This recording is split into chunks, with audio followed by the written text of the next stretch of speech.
I'm lonely, but damn, I'm going to win. I don't want no fake love, I want the real stuff. Everybody listen up, cause I'll only say it once. I'm gonna show you all the path. If you want it bad, I'm gonna show you where it's at. Yeah, how you can get it back. Yeah, cause I ain't never done, I'll be number one.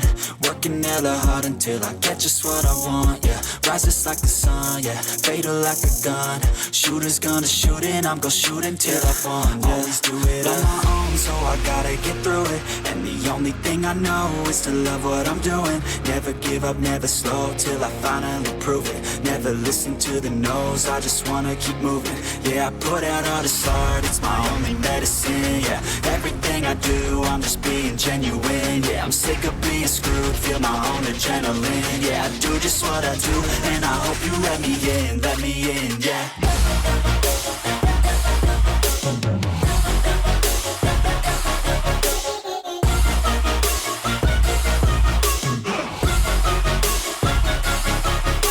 Oh yeah, able, oh yeah, I'm stable, oh yeah, no label, oh yeah, you know me, I have only a path, I'm lonely, but damn, I'm going to win, yeah.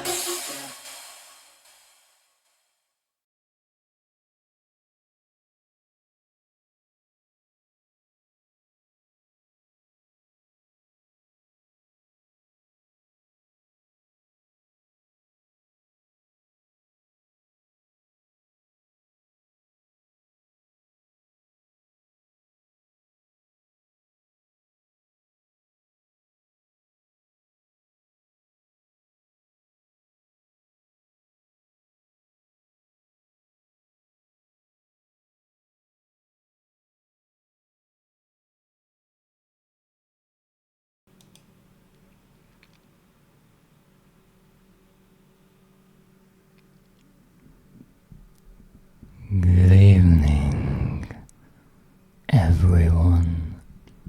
I am the Dreadist, and welcome to my humble abode, the shop of all horror and dread.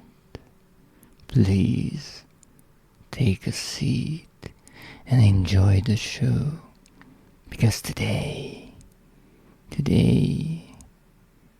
we are returning to the haunting tale of Silent Hill 2. But first, let me greet my wonderful viewers in the chat. It's nice to see so many colorful names here. Welcome in, Link and Fewest. And indeed, good luck to Link with their job interview. I hope it goes well. Oh, and Zeph with a brick. I thought you already have a handful of jobs. Well, you see, when it comes to Link, no working is enough working. But on a serious note, I do believe they lost their job, if I'm not mistaken, somewhere around New Year's, and I do hope that they get a new job soon. I am in a bubble tea store. Well, then I guess it's time for bubble tea, and for me, maybe just some sweet tea.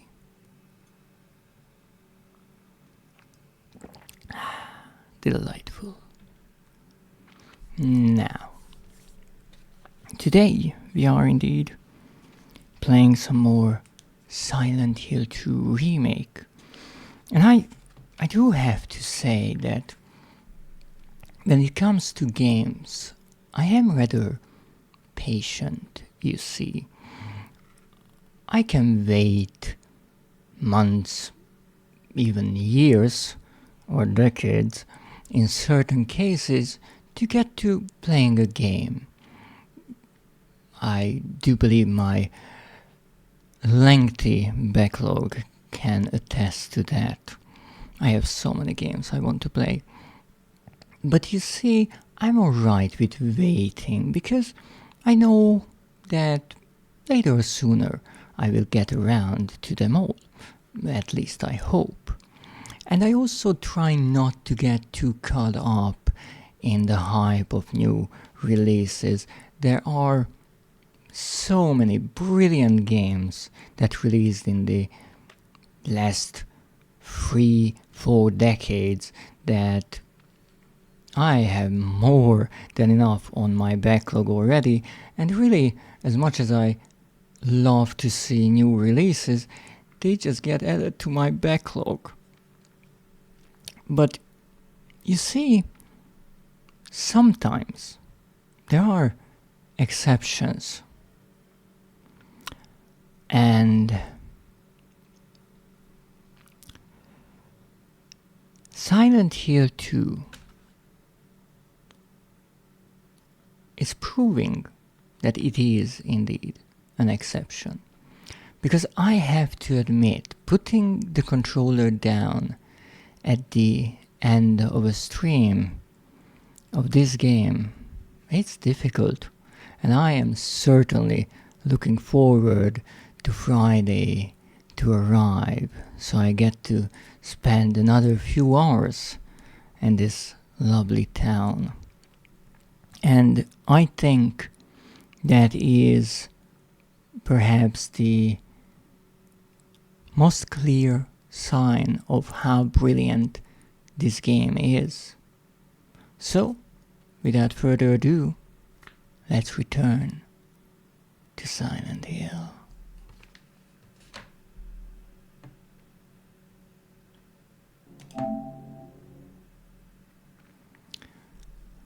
I'm getting strawberry matcha. Ooh.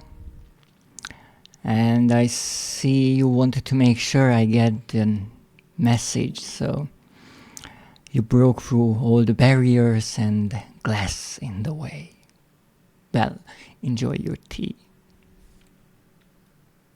Oh, I might need to take a step back.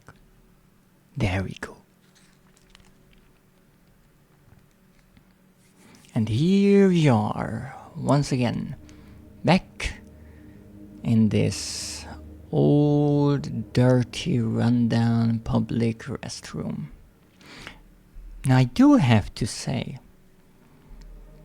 I am curious about this menu, most specifically its background, because it's quite static. It looks wonderful, but will it change? Perhaps we will get a new background once we reach a certain point in the game, or this one will change, maybe in subtle ways. That would be quite fitting to this game. Perhaps some graffitis added to the wall, or more of the tiles getting broken, who knows? Maybe just a shadowy figure standing right around the corner. Is the hill silent? Great question. Great question, and I actually thought about that. But as much as the town seems to be abandoned, there are quite a lot of creatures roaming its streets, so it's not as silent as you might think. Do hills make much sound usually? I don't think so. I indeed do not think so. And that begs the question, why did the people who settled in this town originally decided to call it Silent Hill? Because when you are naming something, especially a location, I would assume, you try to come up with a name that in a way describes that location. So you can call it a hill, definitely. Maybe the town is on a hill or near it. But there's also a lake nearby, so they could have named it after the lake, perhaps. But why is it silent? Maybe it was just a really remote area in the country, and so they thought that it's a good description. Sounds like a bad description. Perhaps. I think we will only know for sure once we played all of the Silent Hill games. And even though, as I talked about in the beginning of the first stream of this game, there was a few years while the entire franchise kind of stayed dormant, but there are still many games that released under the Silent Hill name, and there are even more in the works. You think I remember stuff? But I do think you are a rather clever person, and I wouldn't question your memory, so yes, I would assume you remember stuff. That is, if you found that information interesting, or, well, you paid attention. But I do not know if those are true or not. Only you do. So let's click or press on continue and see where we are.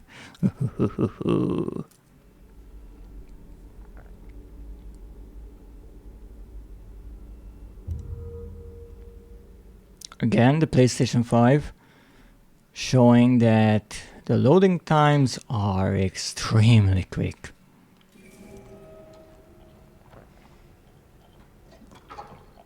And here we are, already surrounded by strange noises, but that's fine. Now, I remember nothing unless I do. I find your style rather interesting, because whenever you say something, it sounds like you are being questioned in court. You are not only denying things, you just don't even accept their existence at times. It's rather intriguing. Now, before we get into the actual gameplay, let's look at our current situation. So last stream, after following some notes and clues, we left the streets of Silent Hill behind, at least momentarily, I think. And we made our way to an apartment building, this being its reception area, I'd like to call it.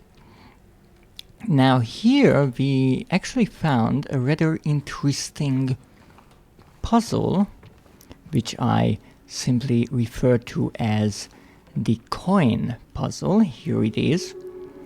And you might have noticed that the stream's title is actually the first line in the description of this puzzle: 3 bright coins in the 5 holes B. So we are, I think, or I am led to believe, are looking for 3 coins. And that's the autism I see. Well, it can be rather useful not saying too much at certain times, especially if you are in a crime noir movie. But we are right now in a horror game. So, it's time for some scary stuff. Now, as I mentioned, we are in a apartment building, and as soon as I figure out how to bring up the map, which I forget every single time, this building has 3 floors. Now I should actually go closer to a lamp, such as this one, because when you bring up the map, the ambient light matters. It actually illuminates the map so you can see it better. But I actually let people know more while texting than when I talk. Ooh, intriguing.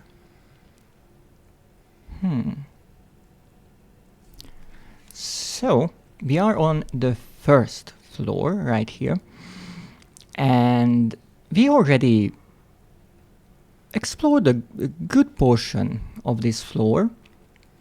As you can see, James noted down the location of the coin cabinet near us. Now first we went to the east side of this floor, and we actually managed to go around a locked door with a rather sneaky solution. We climbed through a window.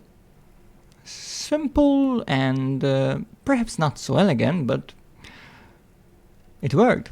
So we made our way around and explored many of the different rooms, well, the ones that were at least not closed or locked, and we even managed to look at the west side of this floor, at least near the entrance. You can see door or room 101, 102 and 103 being in this area. Now, while we were roaming these corridors,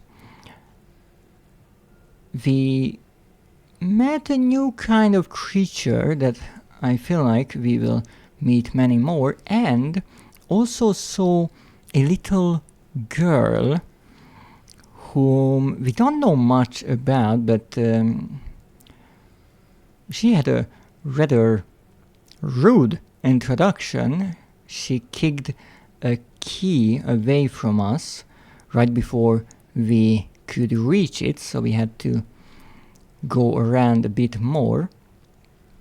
But I feel like we will meet her soon again. Now this is the second floor. We haven't got around too much here. As you can see, only the area near the staircase. All the rest is locked by a door. And then here we have the third floor, but here we couldn't even leave the staircase because the first door is locked. So this is the rest of the building that we shall explore further. And here we found a key last time around, the second floor hallway key, with the description, a key to the hallway on the second floor. Mysterious. So I guess we have to head to the second floor, more specifically the hallway.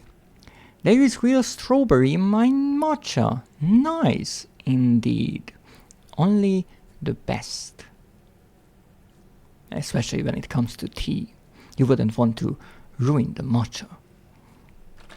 Now, before we actually leave the comfort of this cozy save room, let's look at our inventory for a moment and see what we have. Now, one bit of good news is we have plenty of health items, more specifically 7 health drinks. Now, a not so good bit of news is we will probably need them, because there are some dangerous creatures around here. No. On the other hand, we have some great news, and that is we have found plenty of ammunition. 23 handgun ammo in our pockets. Now, the bad news is we still haven't found a gun, which kind of makes the previous good news pointless. But if we ever find a gun, we will at least have something to load it with, which is not bad. But until then, I guess we are stuck with our spiky wooden plank, and honestly, I cannot complain about that. This thing is holding up wonderfully. But let's not be ungrateful. We also found a flashlight. Finally, I was looking forward to finding a flashlight even outside in the fog, but inside this building it comes in especially handy. So now we can turn our flashlight on and off and see all those gorgeous creatures that we have to face. Now, with that said, let's move on.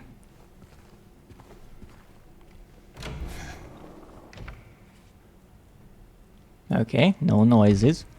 It's important to listen in case we hear some noise, perhaps some approaching footsteps. Who knows? Who knows what horrors await us on the corridors and derelict rooms of Woodside apartment. Okay, let's open it.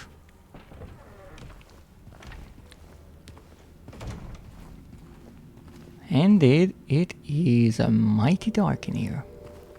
Now the creatures, in theory, well, some of them at least, can see the light coming from our flashlight. So not only the noise we make, but the light of the flashlight can also attract them. And this seems to be one of those creatures that we fought before on the streets. Once again, we can see the high heels and the straight jacket-like skin wrapping their torso and head. Now, I am pretty sure that this creature will stand up once I take, let's say, 3 to 4 steps. So I will just make sure.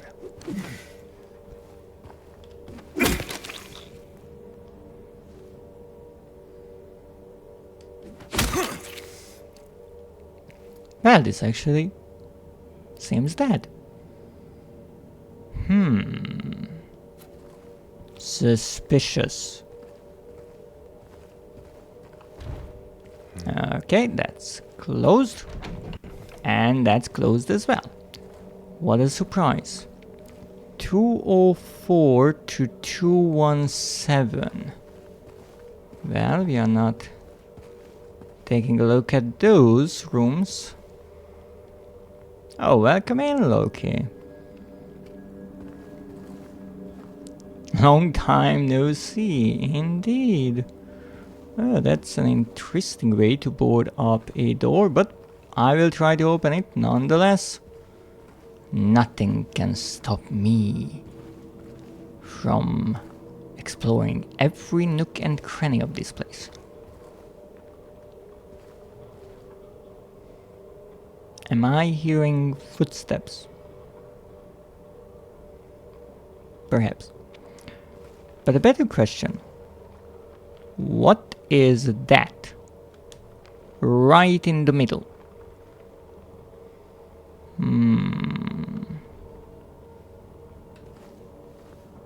How have you been as of late? Me, horrible. Oh, I'm sorry to hear that. I hope that things are getting better and will continue to improve for you. For me, I can't complain as much. I'm enjoying my time in this lovely game. I finally got around to play it and enjoy the latest generation of PlayStation consoles with PlayStation 5. Oh, that's thoughtful. I can't fall out the window this way.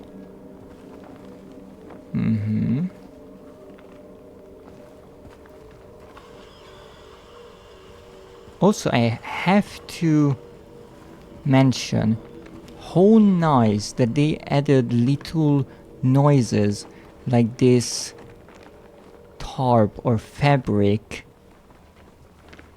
moving in the breeze. It's such a nice detail because you are rather focused and you pay attention to your surroundings because you are in this hostile environment, and you notice all these little noises that make you feel rather paranoid. But perhaps the most terrifying noise is the one coming from our radio, meaning something is nearby. And let me tell you, this door does not look promising, but it seems to be locked. And just look at this scene. The darkness is so palpable almost. Even with this flashlight, you can barely see what's ahead of you. It's rather brilliant because it gives you this sense of isolation and claustrophobia, how you are trying to fight your way through this hostile world, just like how this tiny flashlight is trying to survive in the darkness surrounding it. Absolutely brilliant little detail there. No, there is a door here, and this is actually open. Oh my. Good thing that I didn't miss it. It would have been rather embarrassing if I just walked past it and then something jumped on me.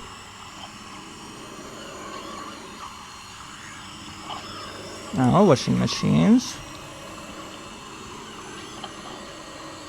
Cold dash. Not much usable items and resources here. That looks rather filthy. I don't really want to reach into it, but I think that's what the game is implying here.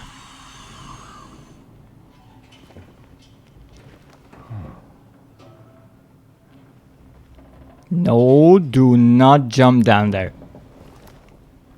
Okay.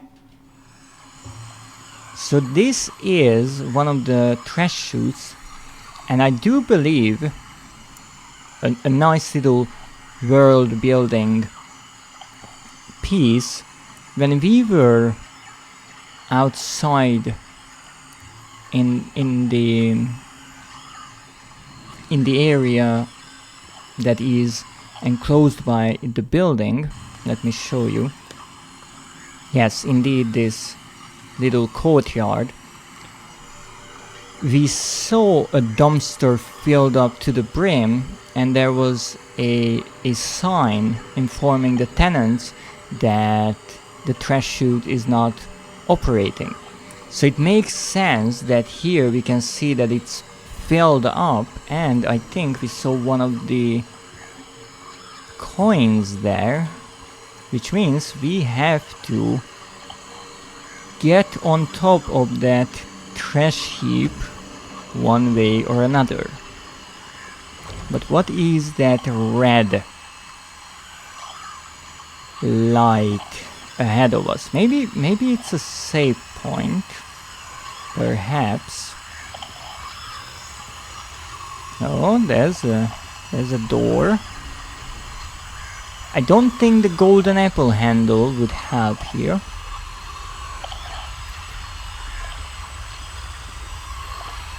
Oh, there you are.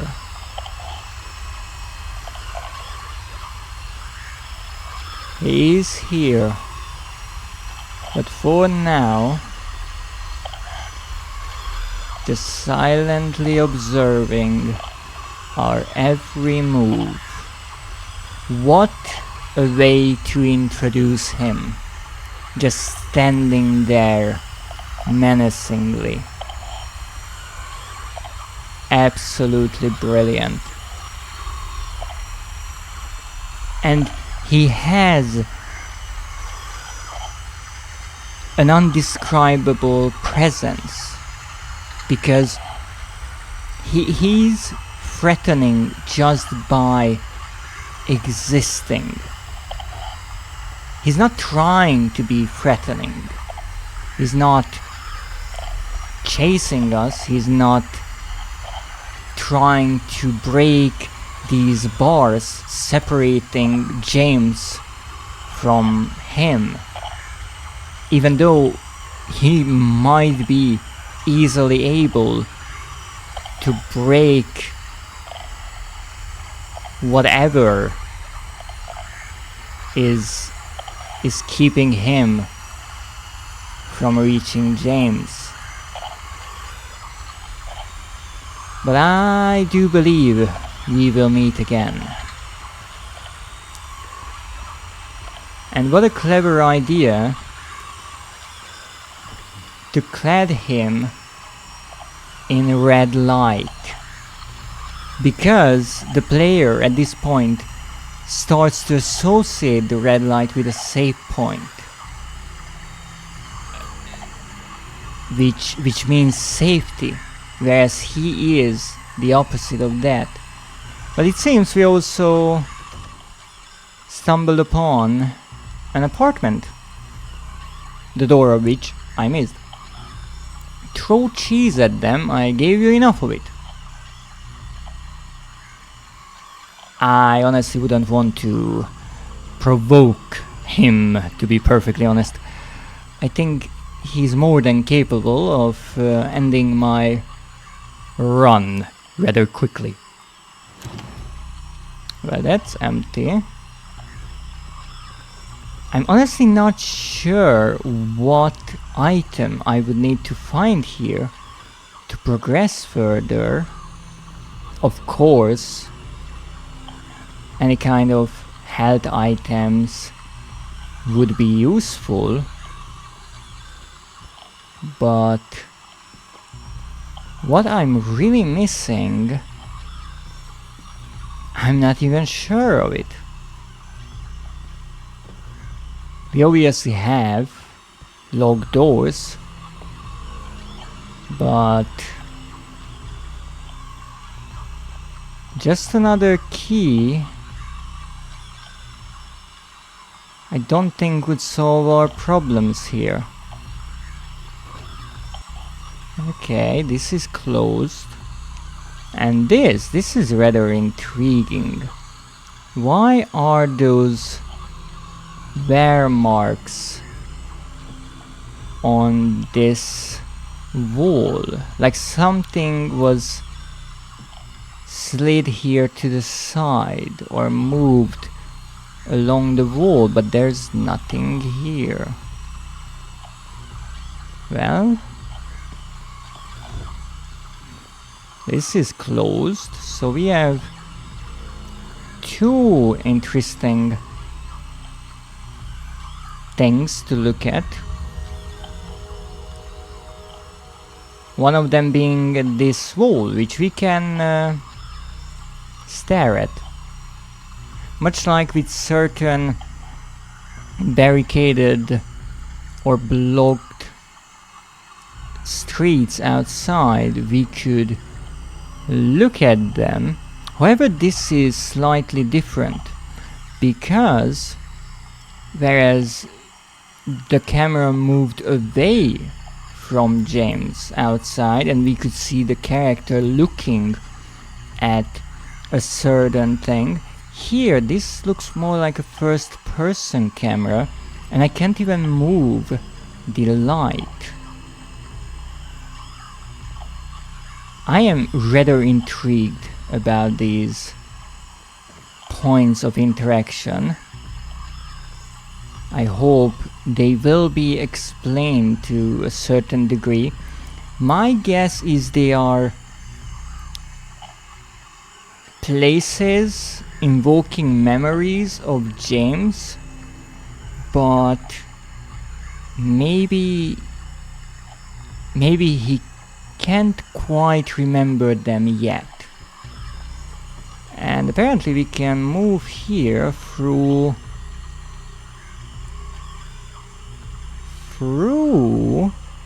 the wall and maybe reach the other staircase. Oh, clever.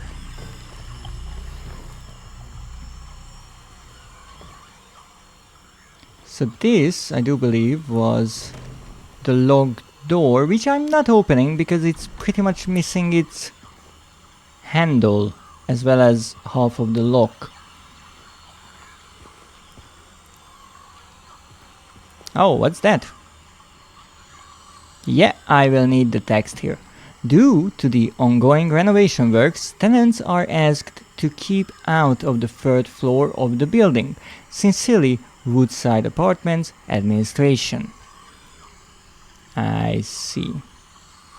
Toluca says the stamp on it, or maybe that is the company logo who is working on this building, and I wouldn't be surprised if we saw that company before, either in the city or town, my bad, or while we were walking towards the town in that farmland area. So we are not going there?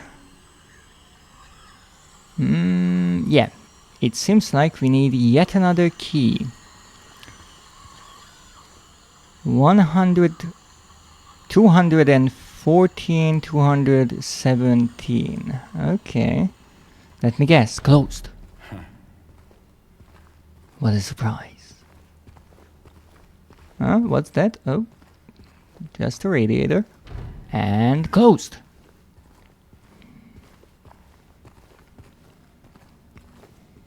And closed. Which leaves only one door. 217. Which is important. You can see the little question mark there. And that mark is there for a reason. I do believe in one of the memos we heard about this room.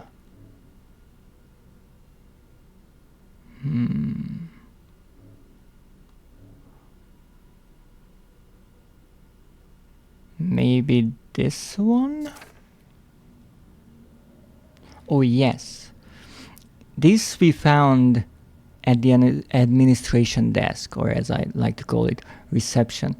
In response to your complaints regarding the gunshots coming from apartment 217, we have paid a visit to the tenant, and he assured us that he does not own any firearms.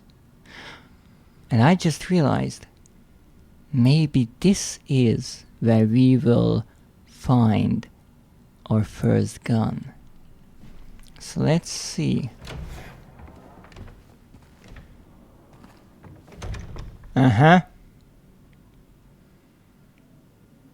No firearms, really? So all those bullet holes were made by termites? Now look around. Ooh, oh my goodness. I don't know what happened here, but it was rather violent. 2 bullets, lovely. Little kitchen. Ooh, what do you have for me? Nothing at all. How nice. More bullets. A toaster. A fridge, again, left open. What a nice little corner shelf.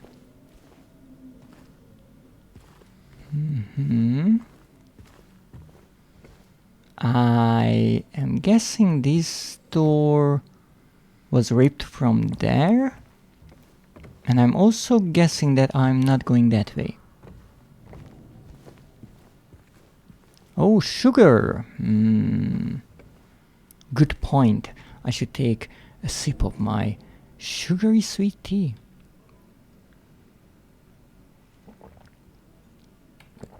Thank you for reminding me. Alright, we have a TV. More bullets. And if I turn off the light, you can see just how beautiful the engine renders the light seeping through those holes in the boarded up windows. Absolutely beautiful.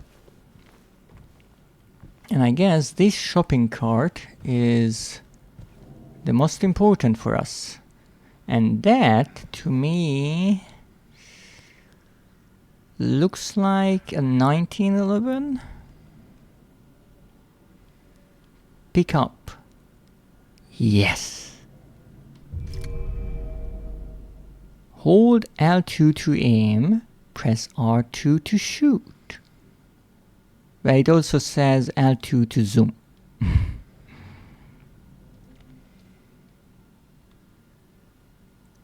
And I just realized this might not be the model that I thought. The top portion is more rounded. Collected handgun.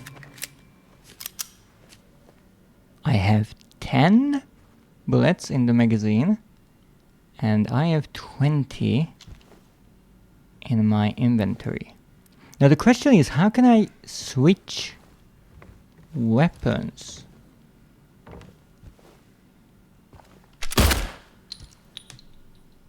I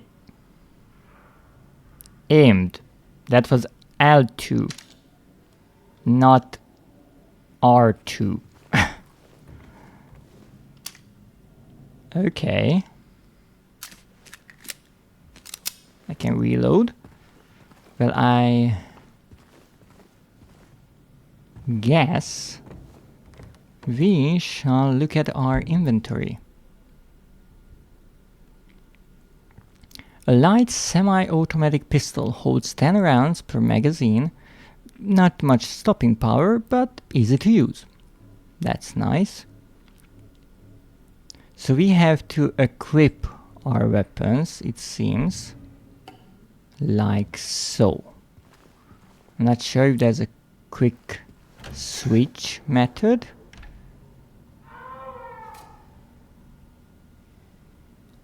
But I feel like we will figure it out soon. No, it is true that the game just gave us a gun. And that might mean that we should use it. But then again, we don't have many bullets, so I will try to preserve as many bullets as possible. Is that a body sitting there watching the television? Hello?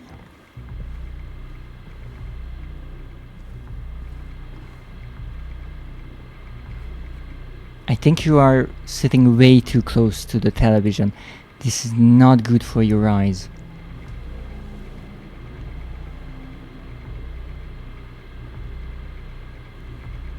Also, I'm pretty sure I didn't miss a dead body sitting here when I came through this room.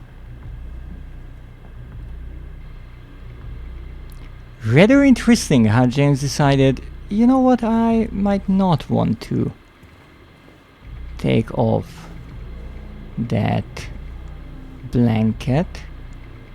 I'm not sure what that is. Maybe the blood splattered on the TV screen. What's that? 212 apartment key. Oh.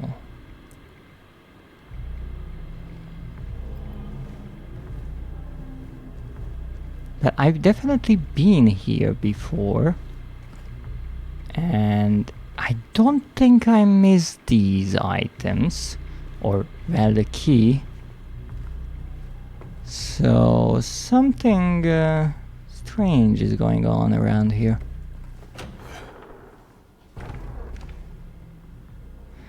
Now, we have to go back to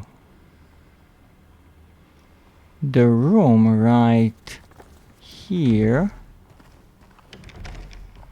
But if I'm not mistaken, this was the place where we saw Pyramid Head standing on the other side of the bars. And he is now gone. Which is rather concerning. But we can open this apartment. Okay, let's look around. We have a little balcony, how nice.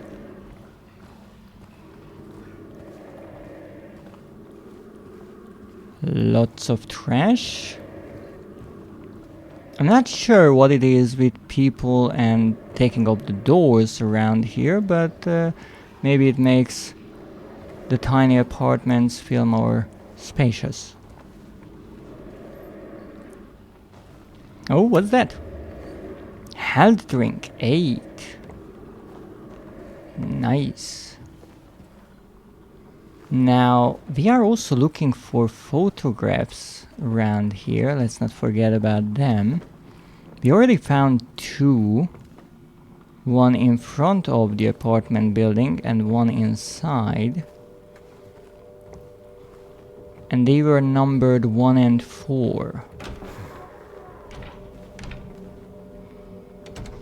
Oh, would you look at that? Now, where are we exactly? That's strange. This is the same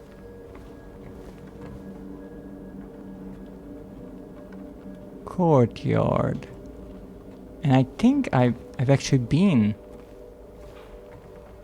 there before. If I'm not mistaken, the dumpster that I mentioned was actually right just around here.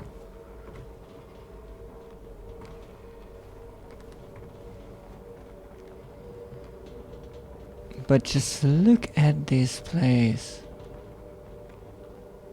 So magnificent.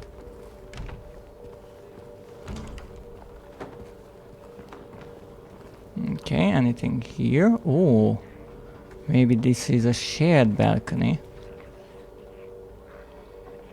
Oh, those are some really nice emoticons. And some I don't think I've seen before.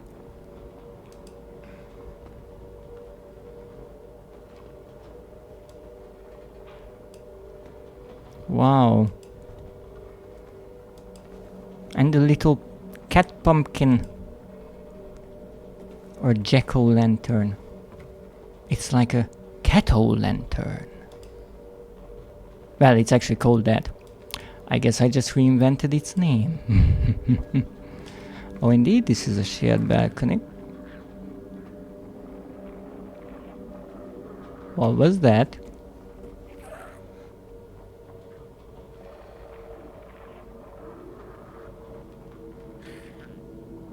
Okay, I'm either missing the obvious creature moving somewhere around here, or they are somewhere just out of view. Now here we can get... Oh, wait a moment. You see, we went to 213, went through the wall there, explored that area, the north side, and then we went back, unlocked the door of 212, and through this balcony we can go to 210. But you know what was outside the door of 210? Pyramid Head on the other side of the bars. Oh, this will be dangerous.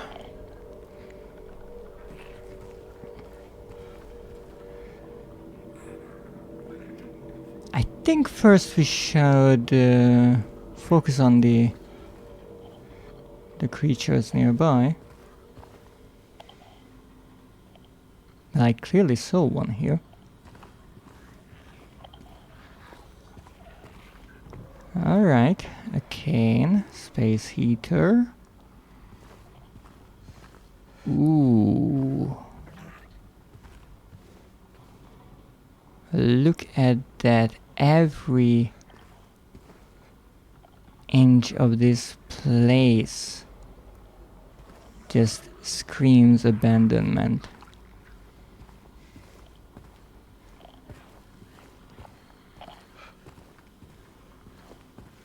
Yep, there you are.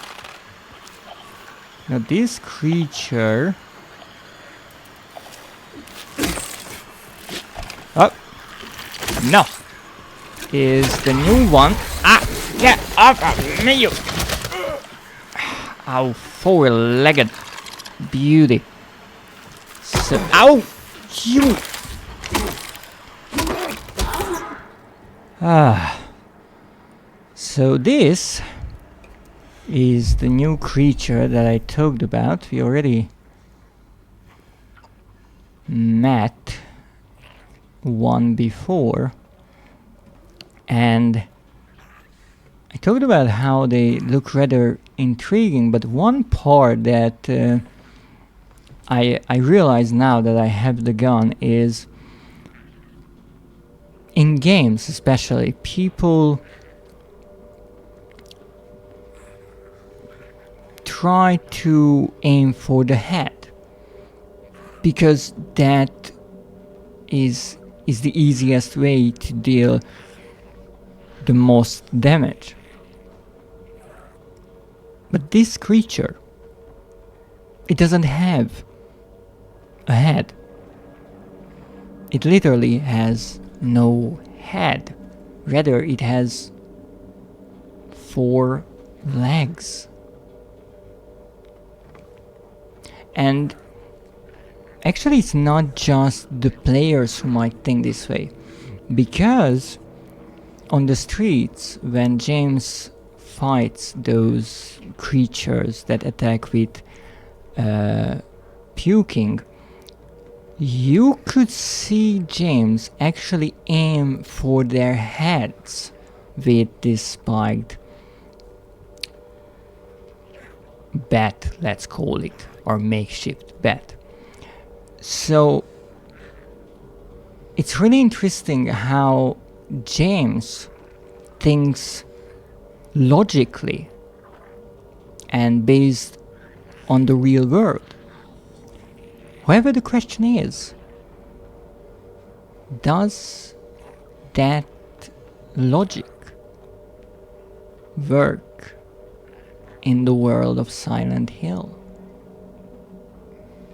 Is the head a weak point of these creatures? And that's rather clever. Again, that the developers made this world realistic in many ways, but when it comes to these creatures, they are so surreal in certain ways. They are strange, unearthly. So all your assumptions based on what they are or how they might work, they might make no sense. And that is really clever, because it's a sort of juxtaposition. Just this scene right here, you see James, a realistic person, a human being, holding this board with the nails. Everything around it looks like the real world, but then you look at this creature and you wonder, what is it? Where did this creature come from? And there are no answers. So let's look for them.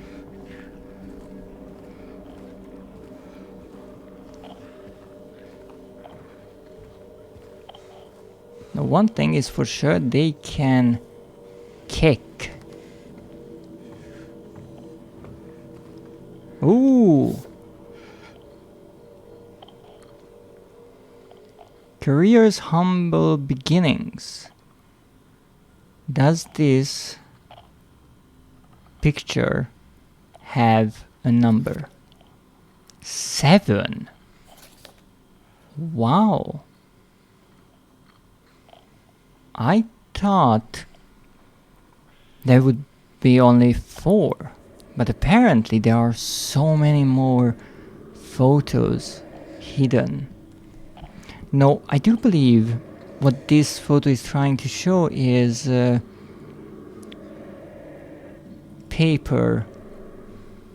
pieces of paper being crumbed up and thrown into the trash bin. So if this is a career's beginning, then I'm assuming it has to do something with writing, perhaps, or drawing.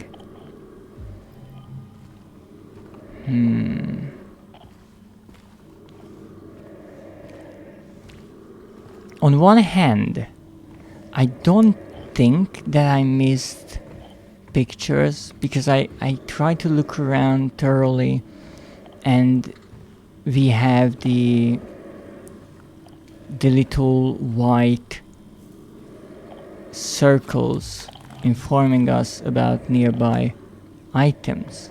But on the other hand, this place feels so vast, and there's so much scattered around that I wouldn't be surprised if I missed something.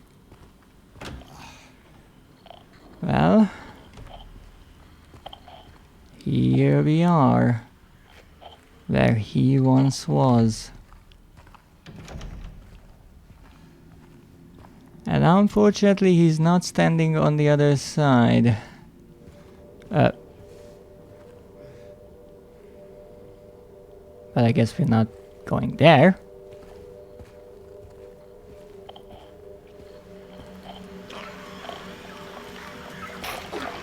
I'm not I'm really not thrilled about how the radio static is becoming a constant company.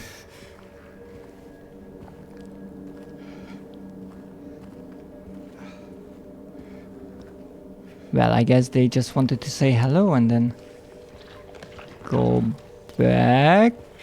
Okay, this is bad. No, wrong button. Let's try out that gun.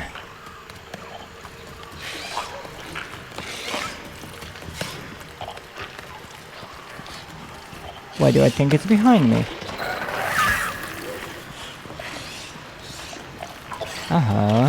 This will be rather tricky here.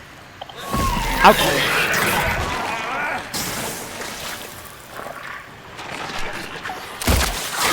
Ow!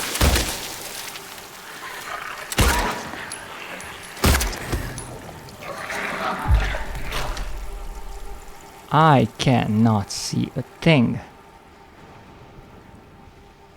But this is indeed rather bad, because fighting these creatures in such a narrow corridor is dangerous and difficult. Yep, I think I missed that one. Okay. Well, I guess we survived.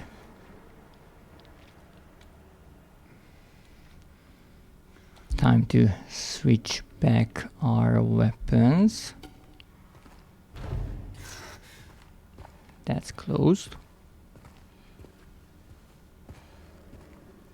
And especially unnerving in many different ways is the way how these creatures slither on the ground.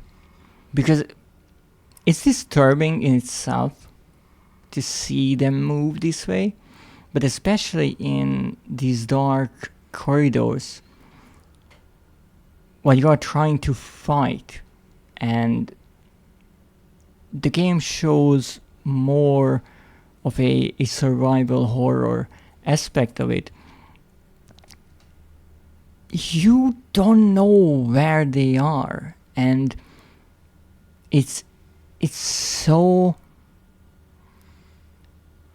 impressive that it uses not only visual but audio cues, because I knew that the creature went past me and they are behind me, not because I could see any of it, but because I heard that some noise was coming from behind me, and that is a great way to make the player feel on edge. And I guess we made it from there to here. Wait a moment. Why am I holding the gun? Now I will try something stupid. Or maybe not so stupid. Clever. Really clever. With the controls. How it works is, to use the gun, you have to press the L2 trigger to aim, and then you pull the R2 trigger to actually fire the gun. That means that they could bind another action to R2 without first pulling L2, and that is, you guessed it, the melee weapon. What's that? Well, I guess we answered that. I guess that is a shortcut. Oh, welcome in, King James. How are you doing today?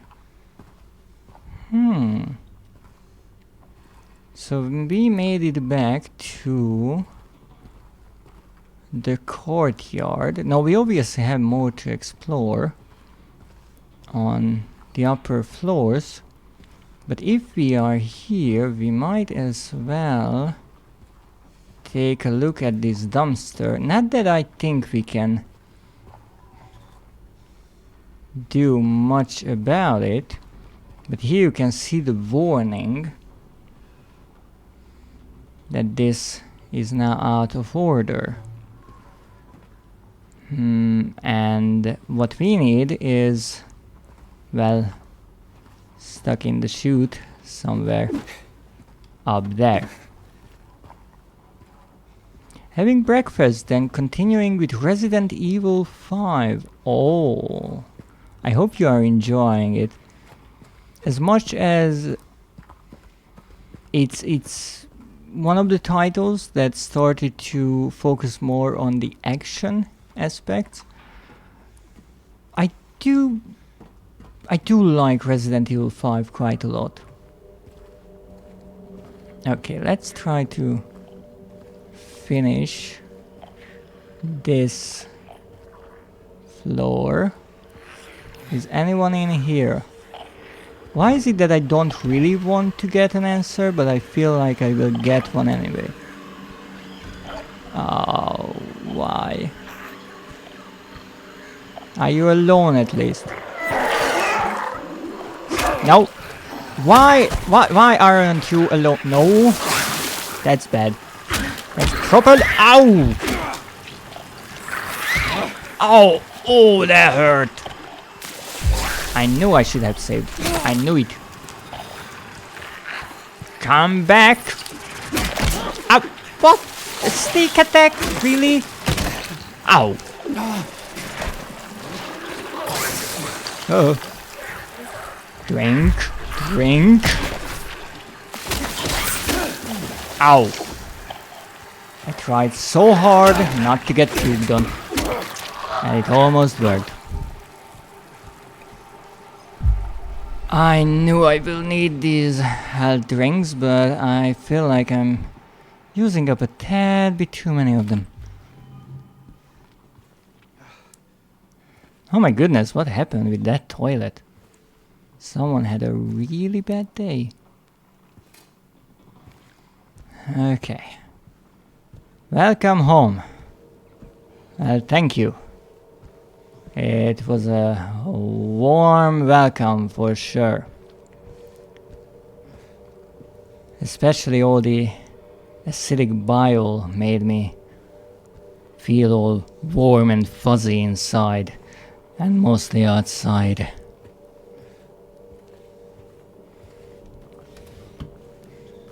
Great bullets. It seems at this point we have more bullets than health drinks, so I should focus more on keeping enemies at a distance rather than running up on them. And indeed it was somewhat of a silly idea to charge in like this, but I hoped this creature would be alone. Well, they were not. Oh. Once again, we get to use one of these shared balconies. And this is rather interesting because we were able to go around a corner here. Well, that is if we could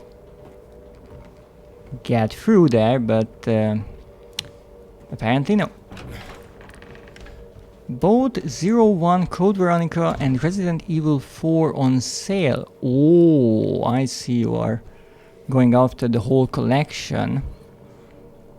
I'm assuming you mean 0 and 1, the remake versions, or the remastered versions. I guess that would be more accurate. So that would be the Origins collection and Resident Evil 4 HD, or the new remake. Code Veronica, I think the only version available, especially on PlayStation, is Code Veronica X. But I haven't played that one yet. Oh. Resident Evil 4 OG. Oh, I see.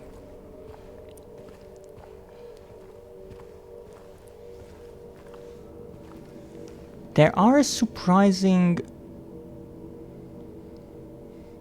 number of gates and bars for a simple apartment building.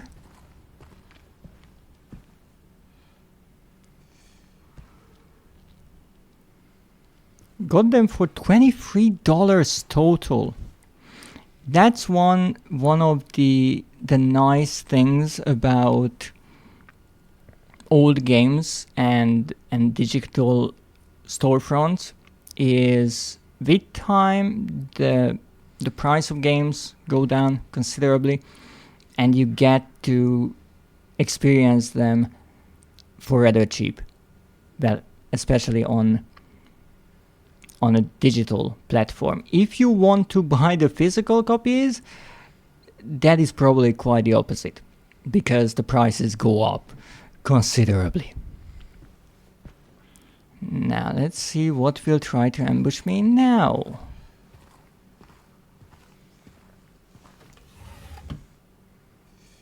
Empty. Bullets. One bullet. Correction. No plural for me. What was that noise? Oh, come on. Are you trying to tell me that here I am in a room filled with documents and books and papers and notes, and there is absolutely nothing that I can interact with?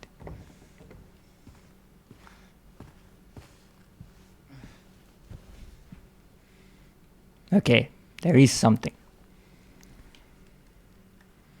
You must think I'm cruel, but this prison is of your own making. The choice was yours. I watched you make it over and over and over again. This time's not gonna be any different, and I'll be here, watching. Okay. Is there someone in the wardrobe?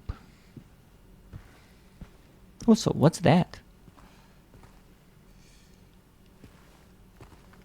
Is this a door? No, it doesn't seem like a door. Also, one thing I have to mention, something that shows how, as much as players understandably compare Resident Evil to Silent Hill, this game is so different, because in a way I feel like it goes a step beyond survival horror. It uses some tricks from that book, but the atmosphere is even stronger. For example, here I was, and I just walked in, and I felt kind of uncomfortable just walking in here because there are two ways that I can look, and so I decide to look to the left, but who knows, maybe something is on this side. And that kind of uncertainty, this feeling that this place is filled with creatures, and around every corner there is something that wants to kill you, is present throughout. And even on the streets, it was there, but maybe because it was outside, it was an open area, it wasn't as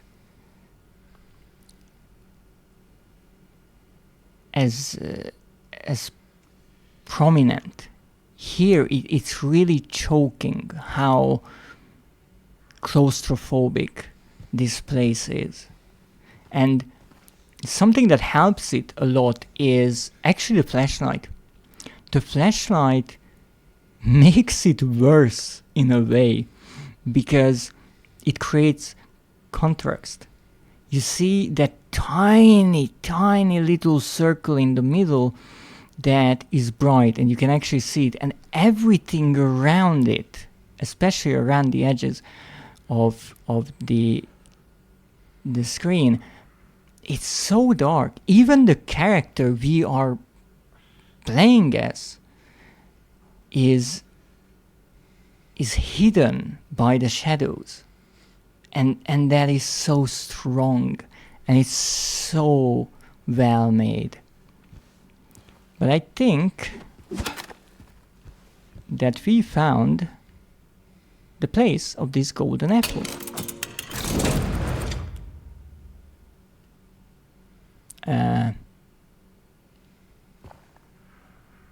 But that's an interesting wardrobe. I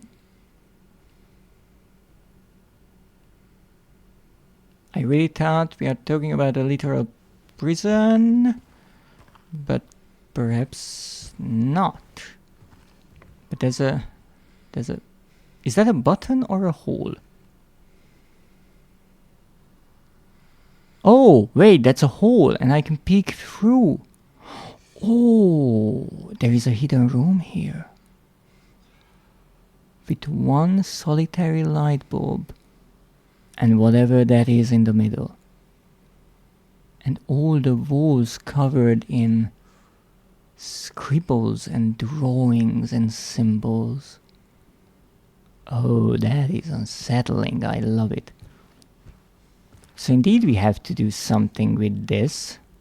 At least it feels like. Or we have to move this out of the way. Oh, I see. That is a rather narrow opening. I guess there's only one way. And that is through.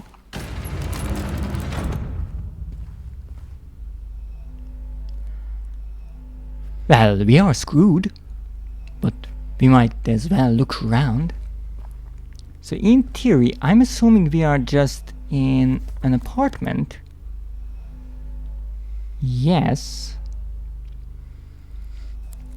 This is an entire apartment that was transformed into a hopefully not so inescapable prison.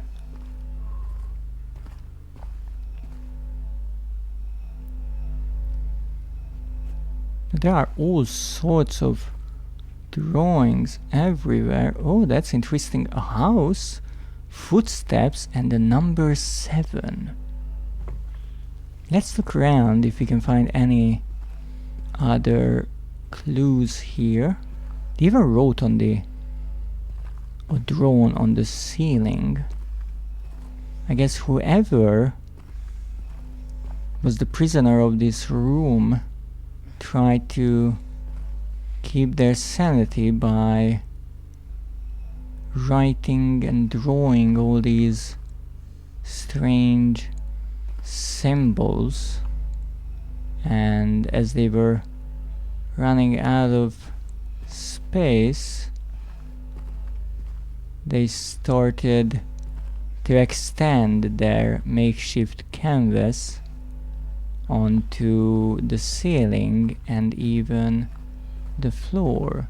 And here we have a room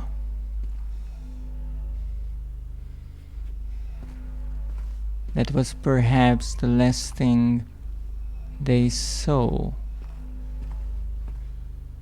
Oh, there's a toilet. Okay. I hope I will not have to put my hand into that. And a bed or a mattress and some bottles and another number 11 and waves. Maybe the lake or a river.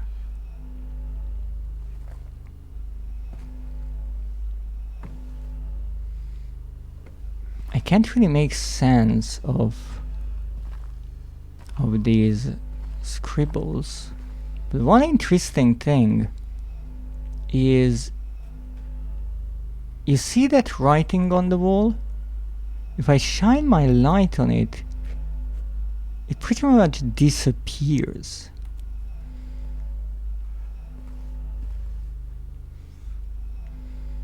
Right where the rooftops pierce through the night, left are homebound footprints with no owner in sight. But has he found home? Oh, please pray tell. Or a river of memories leading right to his hell. I'm starting to put together the pieces here, and I do believe this is a puzzle. So let me explain what I think this is. I mentioned this looking suspiciously like a clue, and it seems it only appears under the light of our flashlight. And that text there, those lines, mention footprints. And here we have the number 7. Here, once again, as a kind of hidden clue, we have the river and the number 11. But there is more to this. We are looking for rooftops. So there should be somewhere a clue with rooftops, and the number 13 is there. Oh, that is clever.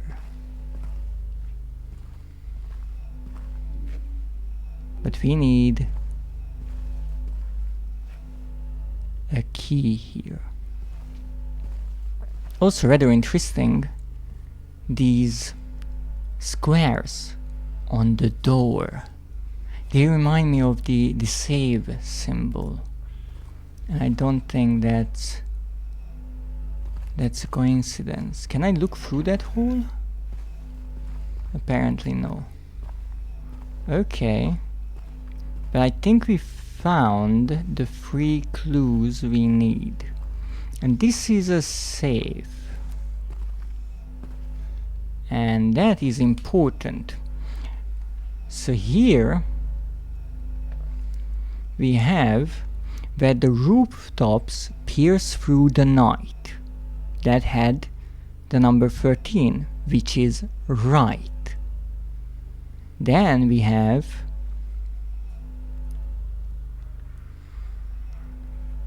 are homebound footprints with no owner in sight. Those were the footprints right next to the house with the number 7, that is left. But has he found home? Oh, please, pray, tell. I guess that line is not necessarily important to the puzzle, even though it might hint at the fact that this entire little poem is the solution for finding a way out or finding a way home. And then we have on a river of memories leading right to his hell. Now the river had the number 11, and that is right.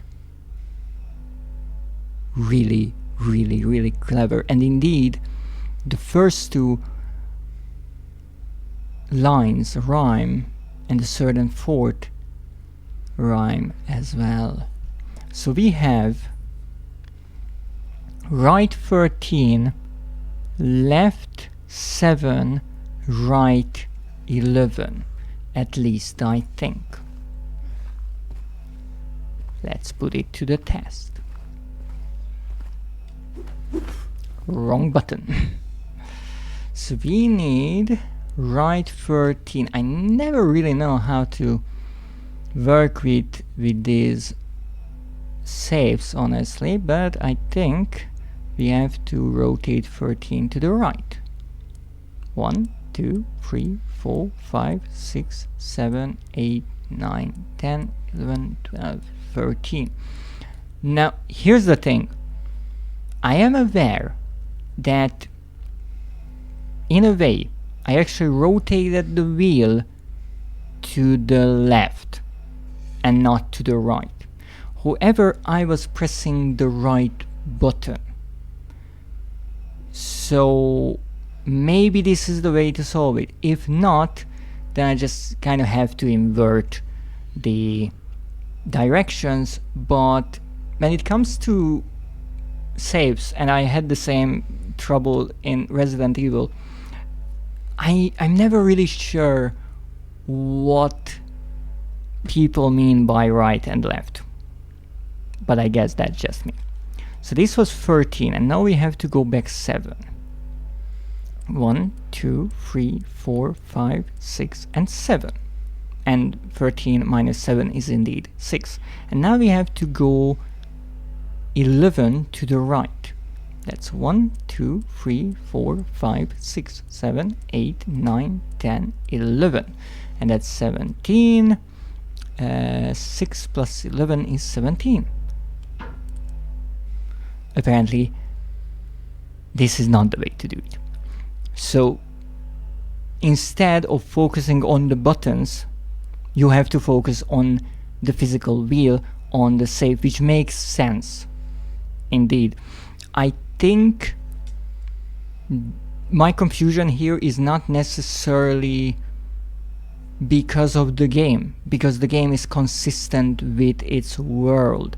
It's more like how the buttons were mapped. Because if I press the right D-pad button, I would think that the wheel will turn right. So from 0 we will go to 19. Instead here it went from 0 to 1, so it's not thinking about how the wheel is moving, but rather how the numbers change. So let's try this again. So we have 13 to the right.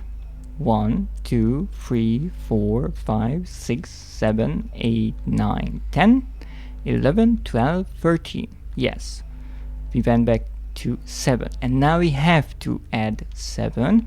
That's 1, 2, 3, 4, 5, 6, 7. So we went from 0 or 20 back to 7. That's 13. Then we went to 14, which is 7. And now we have to turn it 11, I think. So that is 1, 2, 3, 4, 5, 6. Wait a moment. Oh no. My bad. Let's reset this. So I have to, yes, I have to start with the left. 1, 2, 3, 4, 5, 6, 7, 8, 9, 10, 11, 12, 13. Then we do 7. Then 1, 2, 3, 4, 5, 6, 7, 8, 9, 10, 11. So 14 minus 11 is 3.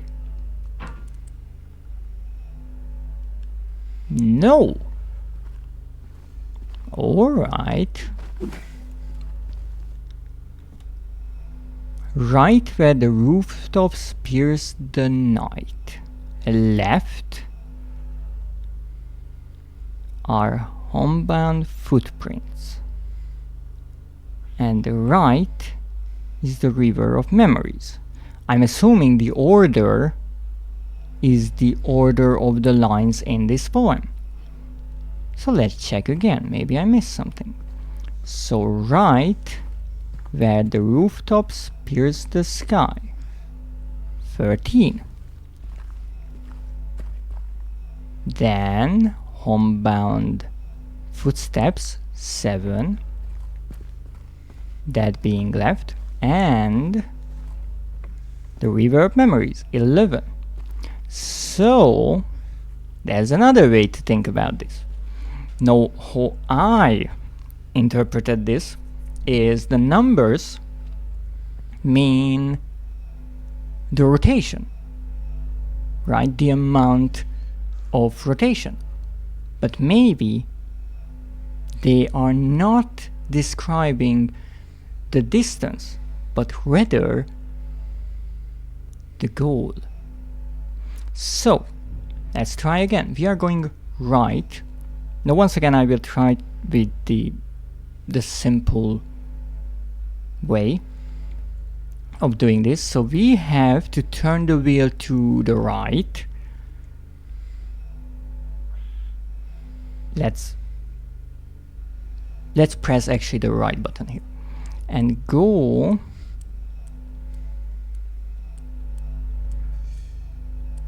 to 13. Okay, so I went to right 13, and then we have to go left to 7, and then go right to 11. Now here again I pressed actually the right and the left and the right buttons, and that means the wheel didn't move in that way, but the little triangle showing where we are on the dial moved compared to 0 to right, then left, then right. And indeed that is how the developers tell about it. And here we have one of the coins, apparently with 2 sides. I'm not sure what the writing on it is, but there's a sword and the profile of someone. Now here I want to mention something about puzzles, and this is a great example of that. That this was a really clever puzzle. I love how layered it is, because you have to find the little drawings with the numbers, but they only appear under the flashlight's illumination. You have to find the poem, but that is actually more visible when you turn off the flashlight. So there's already an element of complexity, while you might take a bit more time to find all the pieces. Then you have to look at the two and make the connection of what is referring to what. Realize that there are directions in the poem, even though that's more obvious, especially because the first 2 lines start with the direction, but with the last one they they were a bit more tricky and put it later into the line. And there's obviously the third line, which is not containing an obvious hint to the puzzle. And then you have to figure out what they exactly mean by it. What is right and what is left? Are the numbers how much you should turn the safe, or how, or to what number you should turn the dial of the safe? And that's really, really nice, but it shows that just because I couldn't get it right away, that doesn't mean that the puzzle is bad. It just means that there are multiple interpretations of it. And what makes this puzzle good is the fact that as much as I think all of the interpretations I talked about here make sense, if one of them doesn't work, you just try another, and you figure out what the developers thought about. And it's not necessarily that you have to think like the developers. You more like have to think like the person who set up this safe in this world. So it makes sense within the game's world that James might be thinking differently than whoever created this little puzzle here, and that's fun to try different methods. But what is important is that the solution is also logical, and I greatly appreciate that. It's not some really overcomplicated idea that you would hardly ever figure out. Also, there's a key there. Steel key. I guess this is to the door of this prison. But let's read this one more time, because maybe it's also a hint about something else. Right where the rooftops pierce through the night. Okay, so that's a location. Left are homebound footprints with no owner in sight.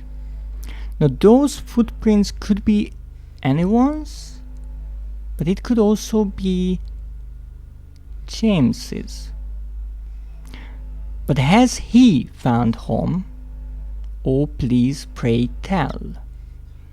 So that could mean indeed James, because we are talking about a man. Has he found? Or a river of memories leading right to his hell. Now I feel like the river is more of a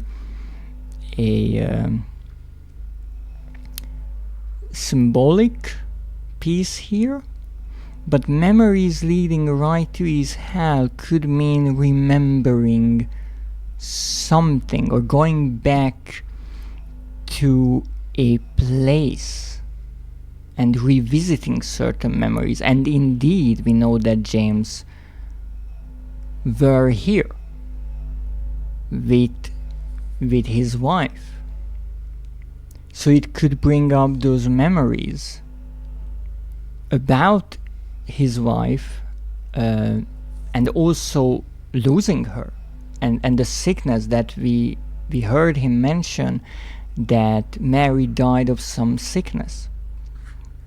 So this is rather interesting, and also really tiny details. The directions and the descriptions of the drawings on the walls are written in larger letters than the rest of the text. Absolutely brilliant. Now, as much as this place is rather unsettling, I have to say I'm rather hesitant of leaving it, because this, as much as it's keeping us inside, it's keeping everything else outside. But I guess we have to leave. Steel key, yeah, can I open it? Oh great. I exit and the first thing I hear is trouble. Okay. Now here we have the same barricade that we managed to go around. And this is actually a simple kind of door, except it's more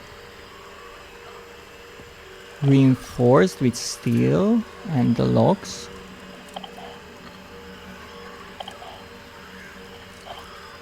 And then here we have the way back around, I do believe, but there's one more room to explore. Oh, poor critter fell down. Now here's the thing. It might only be the bugs, but I wouldn't be surprised if I ran in thinking it's just a bug to be ambushed by something a bit more dangerous. But it seems this time the game is being kind to me. Well, thank you, I kinda needed that. I went from 7 or 8 health drinks to, well, 3. Okay, let's check the kitchen. Ooh. Oh, nothing. How generous. What's that? Bullets on the cutting board. Okay. Or maybe that was just a box? Are you a box? You seem like a box, maybe. Quite strange how bullets are everywhere here. What is this? Well, first of all, that is the worst possible way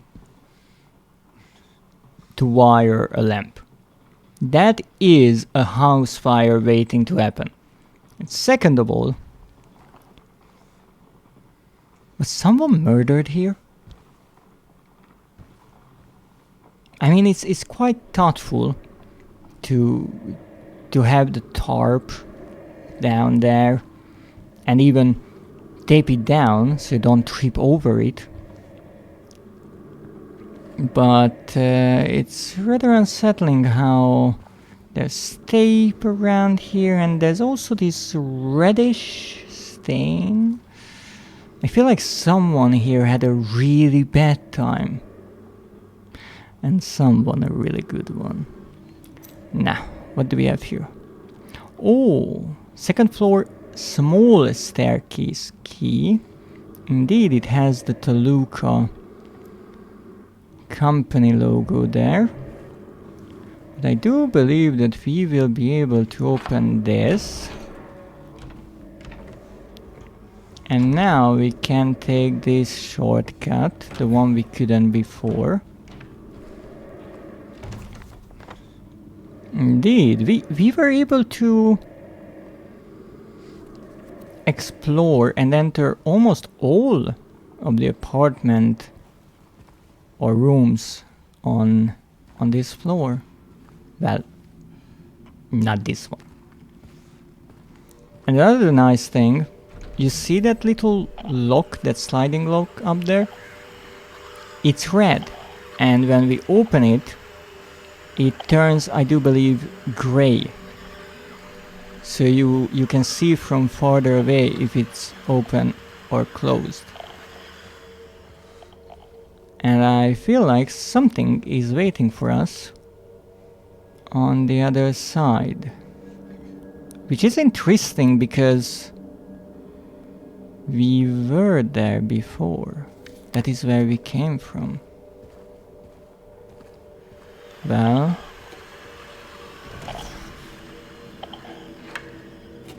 let's go, I guess. Oh, indeed, this is a door that was locked. And you might remember that blood puddle. On it was the remains of one of those straitjacket creatures. I even said that it will get up sooner or later. I even hit it to make sure it was dead.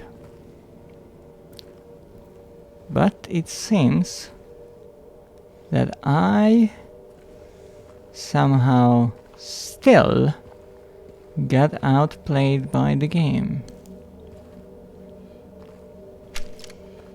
I can see you. Faintly.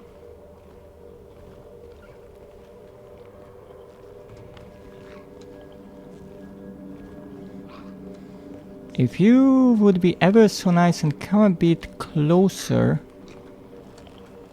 so I could see you.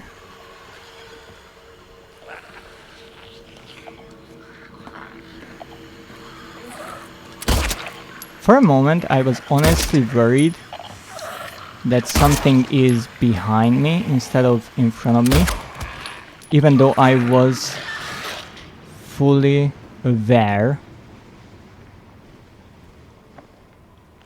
of the creature in front of me. But again, that doesn't mean something cannot be behind me as well. Now where is that? That is the outside area. Looks like a pool. I feel like we will get to go there. And I'm equally looking forward to it and not looking forward to it at all. Now I will go back to the administration desk and actually save, because we had the opportunity to save when we discovered the shortcut leading down the fire escape, but I wanted to check that entire floor and kind of make an entire loop, and saving is indeed overdue. Alright, the game was saved, but I certainly wasted some ammo and quite a lot of healing items. But that's fine, we are still alive. And again, as much as this game is not a survival horror, it is definitely about survival. And survival is not pretty. So if I get to leave this apartment building alive, I'm okay with how many resources I use up, even though I might not be so thrilled about having no health or ammo after this section. Now in theory we have to get to that locked door dead ahead of us with the circle, which opens to this small staircase, as it was called. I'm curious if we will be able to use that small staircase to go to the first floor as well, and not only to the third one. Okay, we unlocked this. This was where we could go through the wall to reach this area. And now we can open the padlock, which disintegrated.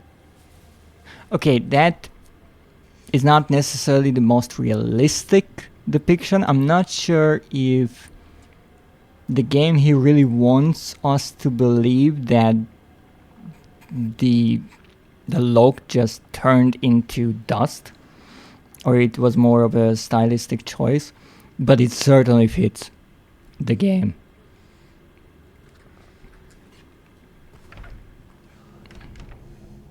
Seriously?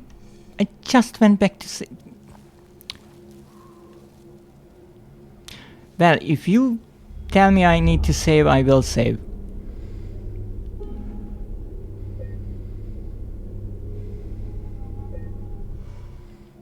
Alright, now let's check what's downstairs. Because obviously the game wants us to go upstairs. And, well, we can't just do that. Haha! A bicycle. And ammo. 5 ammo! I feel like this was a bit of a more hidden away spot. And this is the game's way of rewarding that we actually found it. Oh, the key is actually in the lock. And now we are back in the courtyard. And I still don't know what to do with you. It's lovely how this entire building kind of just slowly but surely opens up. So nice. Now we have this part. In theory we have 4 rooms.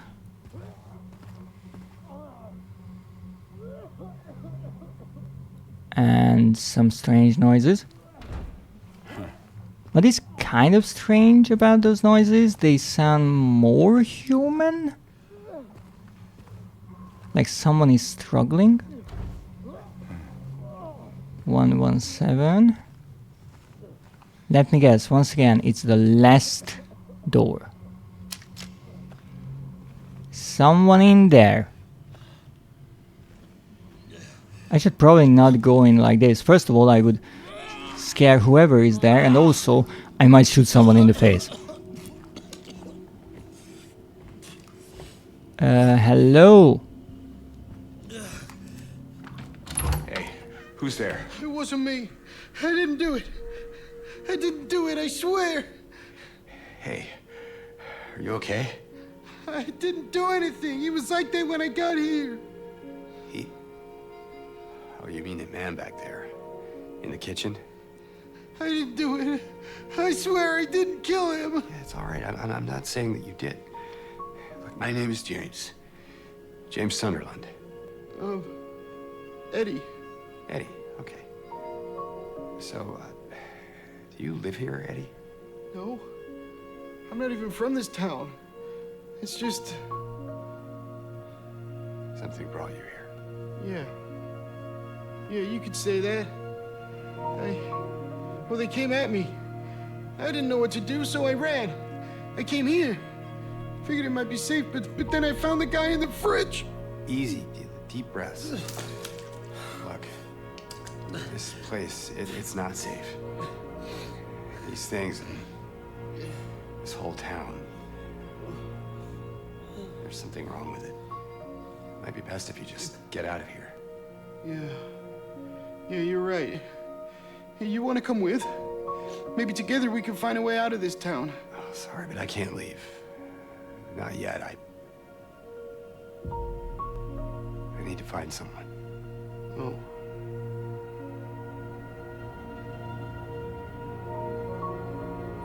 Eddie. Be careful. Yeah, you too.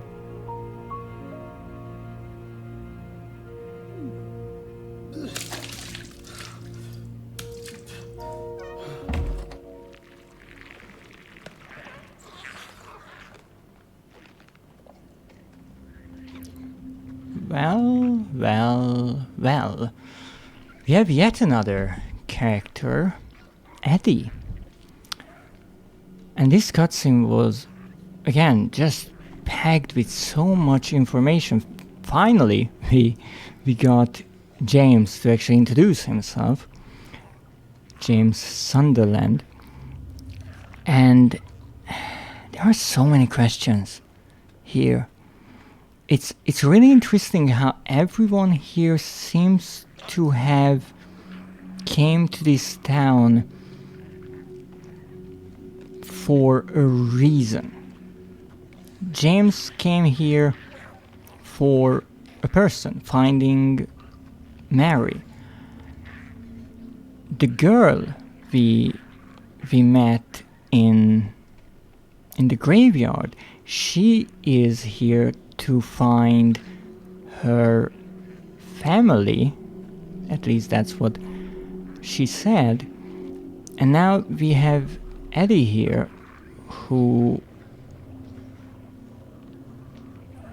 came here for some reason we don't really know yet. But it felt like that when James said that something brought him here, that kind of resonated with Eddie. Now, it's also interesting how right away he was rather defensive and denying that he did anything, but he also seemed rather disturbed. So I'm not necessarily sure if he feels guilty or he was only blamed for something. But it is definitely something to consider that he mentioned them coming after him, and so he ran into the bedroom. But who are they, right? Because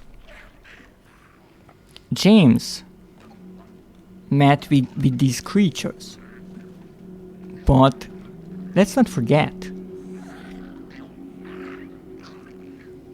that others might see these creatures differently, or maybe not at all.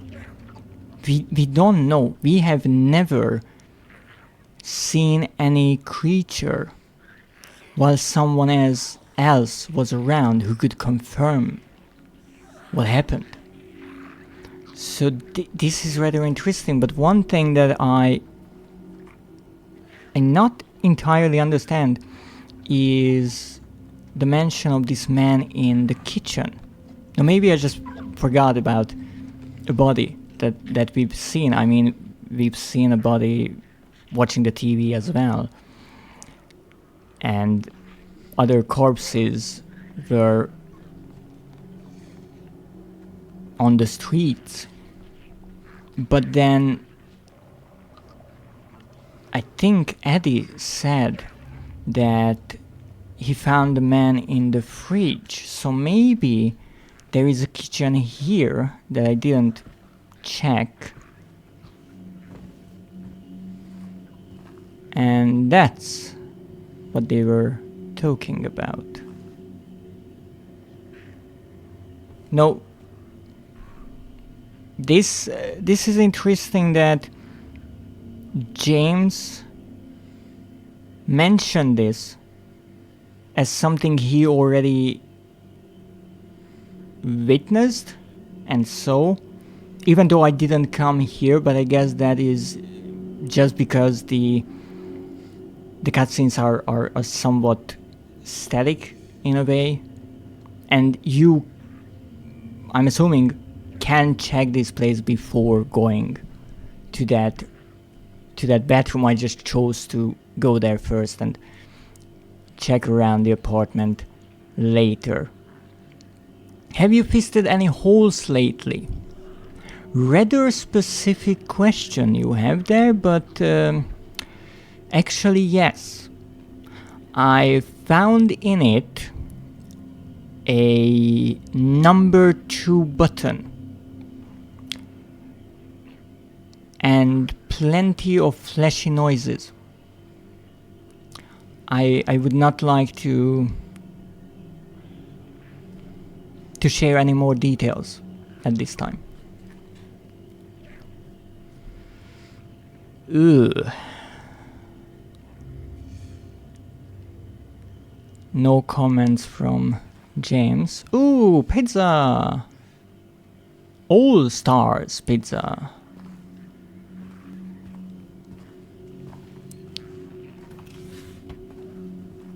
And bullets. Actually, the buttons on the bottom of the microwave, I thought that was a syringe. I almost got a bit excited about that. Now we don't necessarily know what killed this man. Bullets or creature. But it seems he is yet another victim of this town. And I'm assuming we are not going back. Eddie, are you gonna be okay? Yeah, I guess.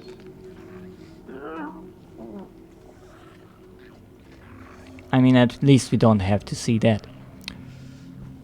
And also thank you, Loki, for the kind wishes. I am thoroughly enjoying this game, that is for sure, and I hope my viewers enjoy the stream just as much. Football, ooh. Graffiti lining the walls. Ooh, a bit of a frame drop there. Super Bowl. Phone. I think it also actually says football. Certificate. Football gear. Whoever lived here was a big fan of the sport, and also maybe as a player of it as well. And we have a computer! Look at that gorgeous computer! That CRT monitor. Those yellowed plastic keyboard caps. Oh, I love it.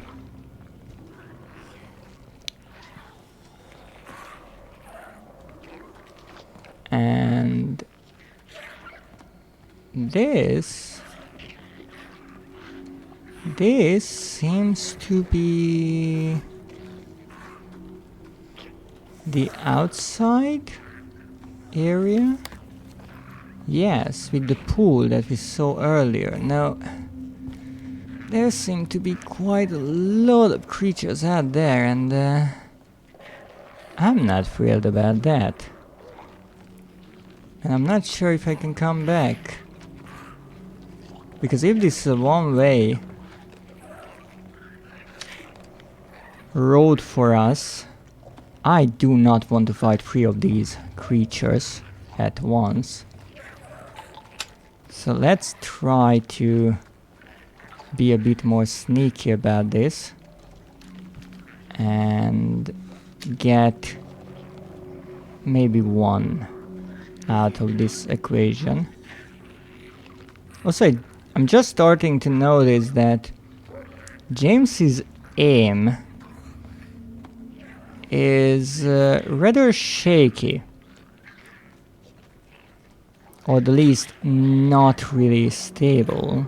The crosshair is swaying up and down, left and right, which makes such shooting a bit difficult. Okay. Oh goodness! 3? Oh goodness, my aim is terrible.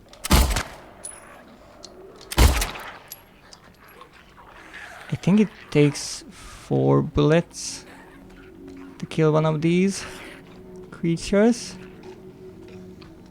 Oh my goodness. Don't tell me that was the first hit.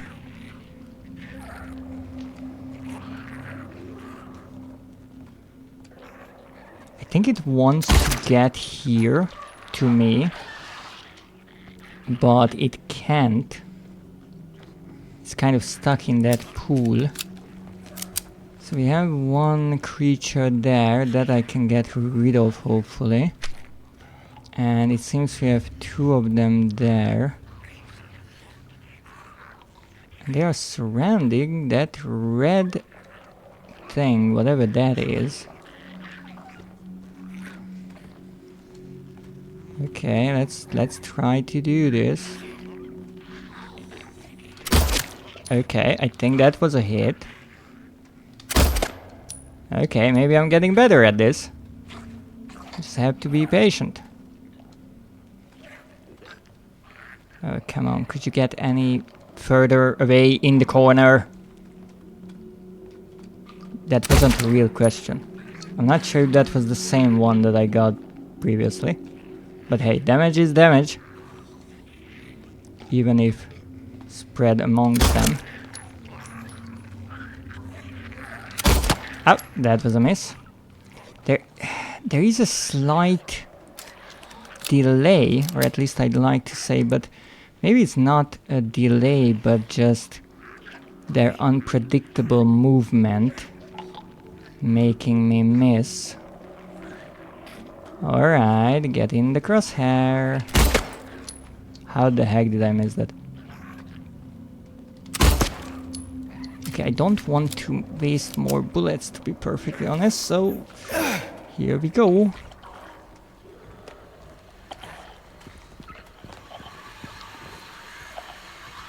Okay, try to get this nice and easy. That was a mess. Oh, you...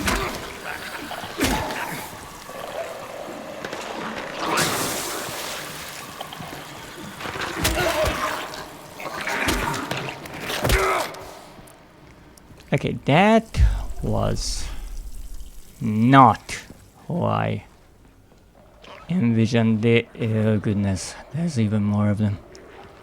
Okay, I mean, they seem to be alright there. This is closed.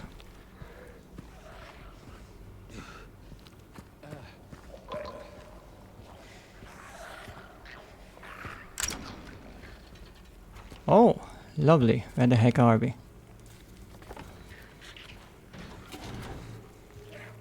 Back underneath the staircase. Okay, so we have to get rid of these 3 somehow.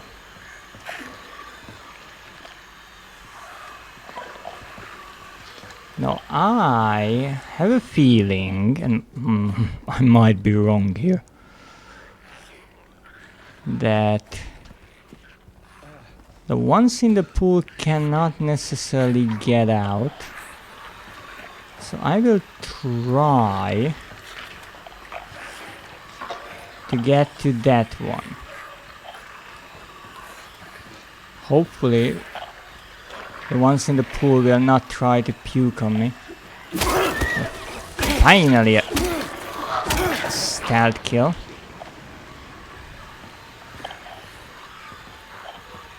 Oh, the Luca Lake and the map. Woodside Apartments. The gate is open from 8 AM till 7 PM. Outside those hours, request assistance at the reception. What a nice and safe place.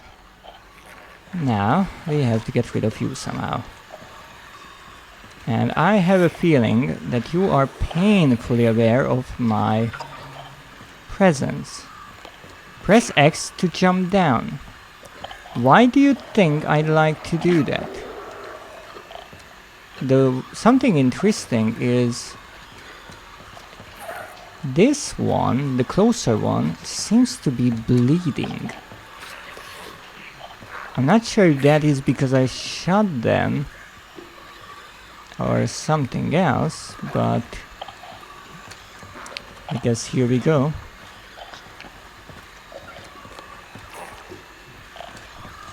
Oh, this is dangerous. Beyond belief. I just really hope the other one is dead. No. No, no, no, not on the baby. Never mind. Stop it! Oh. No, no, no, no, no, no, no, no, no. Keep your distance. You know. Wouldn't want to catch something from... No!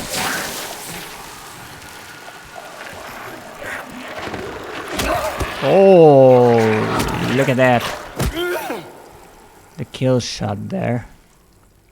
And there you could actually see that indeed James, especially with the final blow, aims for the head.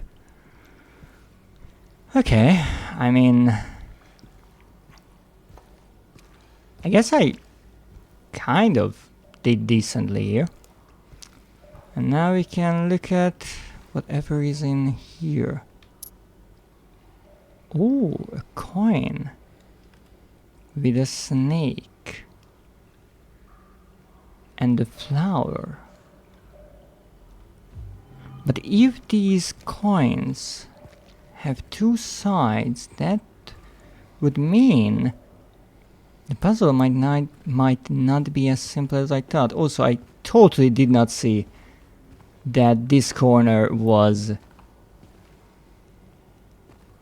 built in as stairs. I just came around here, and because I saw that this part is more shallow, I decided to approach the creatures from here, which seems to have been a rather good idea. Now, let's look around, because who knows, maybe there's a photo somewhere here, hidden in the bushes.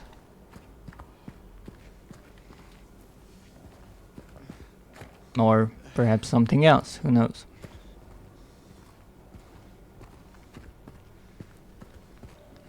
The fog is so thick, even here. And it seems we can indeed go back. So as much as there were many creatures here, we weren't trapped. Okay, let's see how James jumps down.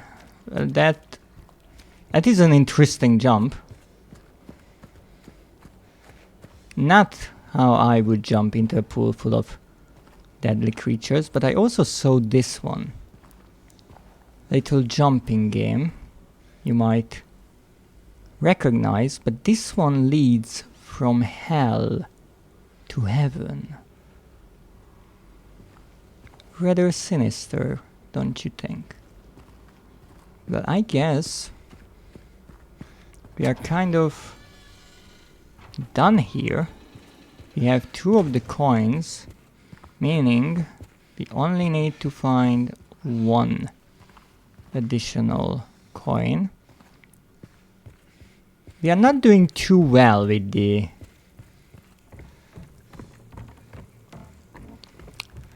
photos.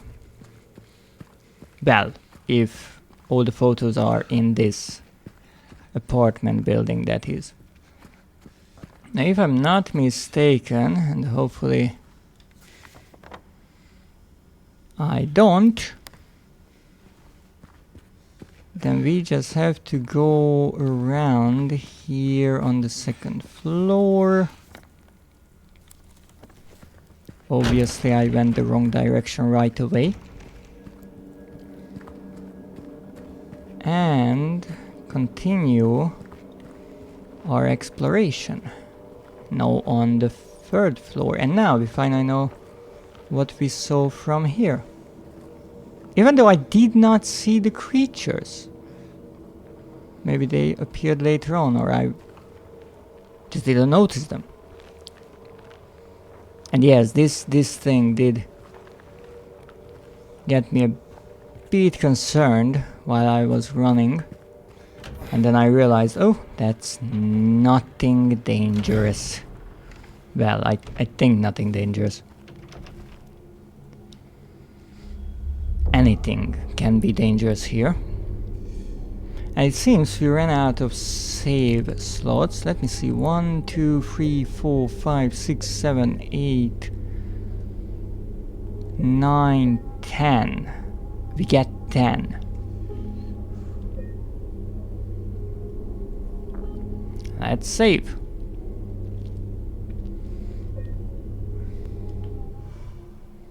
And go up. This is the last floor.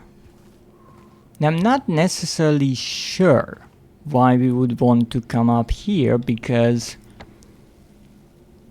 even though we couldn't access this floor, we know for a fact where the last coin is, and that is kind of what we are after with the puzzle.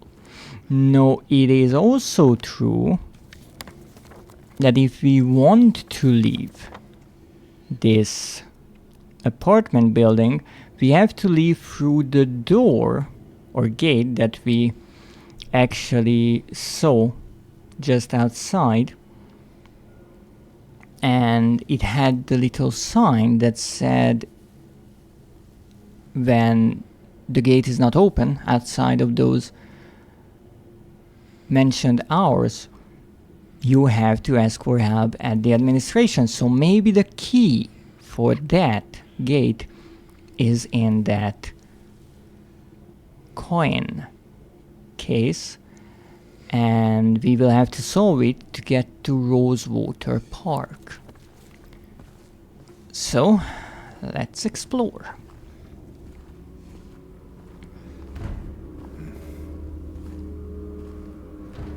There is obviously something inside there. Can I maybe break the glass? No, I cannot. That is 313. Closed.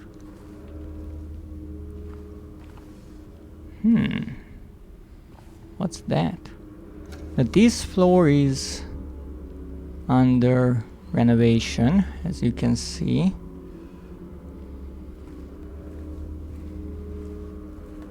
Ooh, that's interesting how that metal ring around the lock reflects the light. Maybe we will get to open that.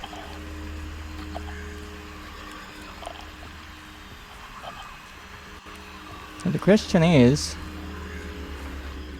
whatever presence is interfering with our radio is here, there, or there.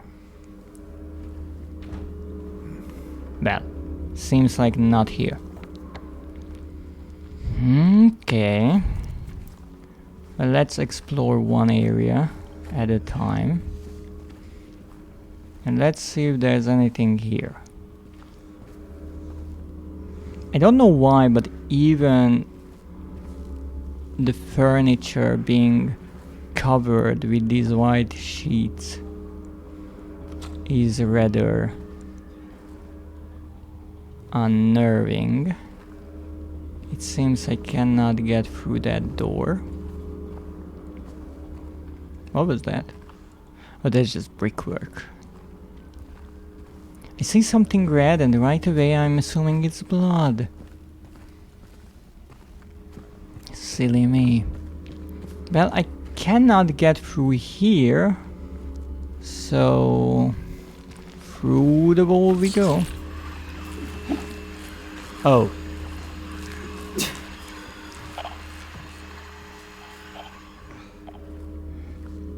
Excuse me.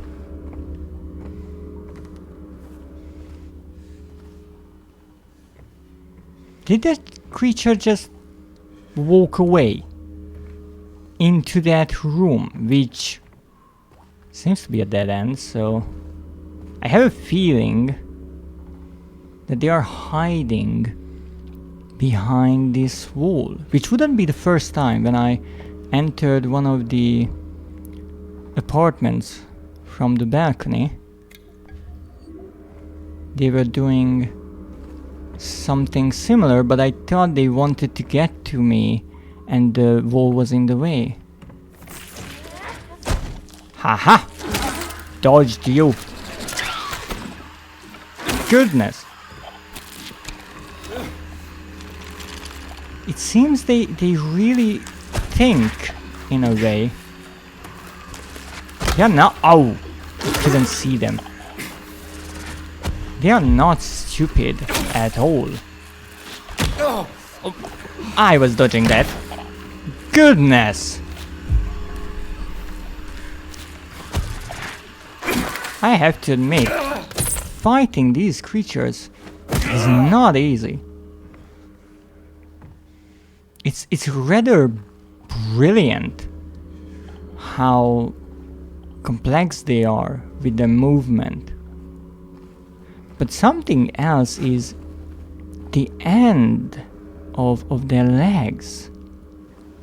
It's cleanly cut off, but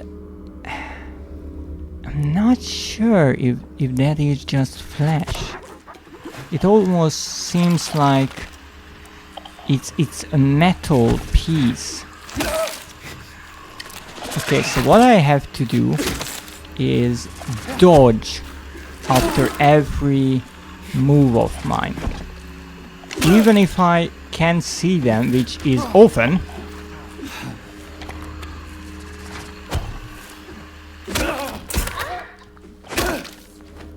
So something like that. I'm rather happy that this one didn't attack me while I was fighting the other one.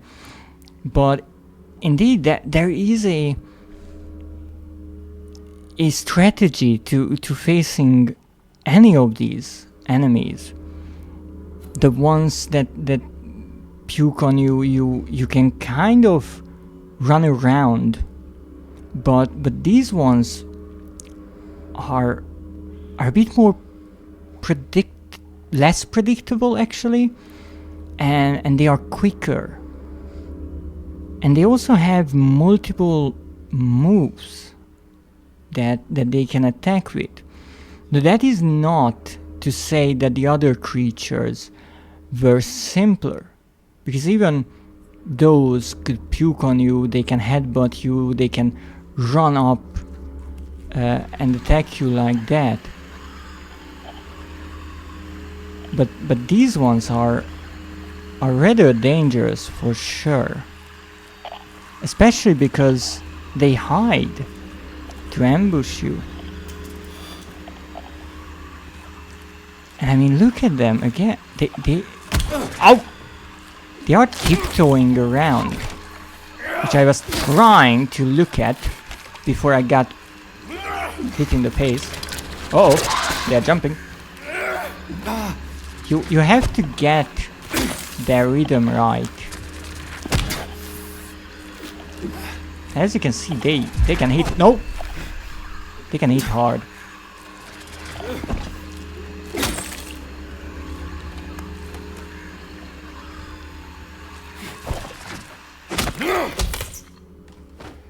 Okay, now that I wasted almost all of my health items. We can stop this. Wow. It's rather punishing, this game, in a way. If you make a small mistake and get hit, you lose a lot of health, which kind of strengthens two aspects of the game. One, that James is just an everyday person, and also that these creatures are rather strong and dangerous. Now, give me bullets. Okay. I guess the game would like me to use more bullets, but with these fast moving enemies, I'm really not sure if I could get them with bullets. With the pool area it was much easier because the creatures couldn't get to me. Oh, a generator. Okay. Oh, that's just a label. I thought it was a photo. Haven't found the photo in some time. I know there is something here. I know I can feel it. It all looks normal, but it's not. It's underneath, pulsing, trying to get out. Is it trying to get out? Or should I get in? I have to uncover it. Rip it to the surface. Peel it off, layer by layer, so I can see it. I know it's there. Ah, it is indeed a strange note. And what is definitely not helping is all of the noises coming from the neighboring room. Give me a syringe. Why do you have handgun ammo in a medical box? What kind of cruel joke is that? Oh, goodness. I saw you. As much as I could shoot through here, this creature is way too smart, and it hides from me. So I guess we have two options here. We go in, we fight and hope not to die, or we go in, lure it out and make our way back. But I feel like we would lose more health trying to play it safe. But then again, who knows? Okay, that's clear. Oh my goodness! Ow! Knew it! Ow! Drink up, buddy.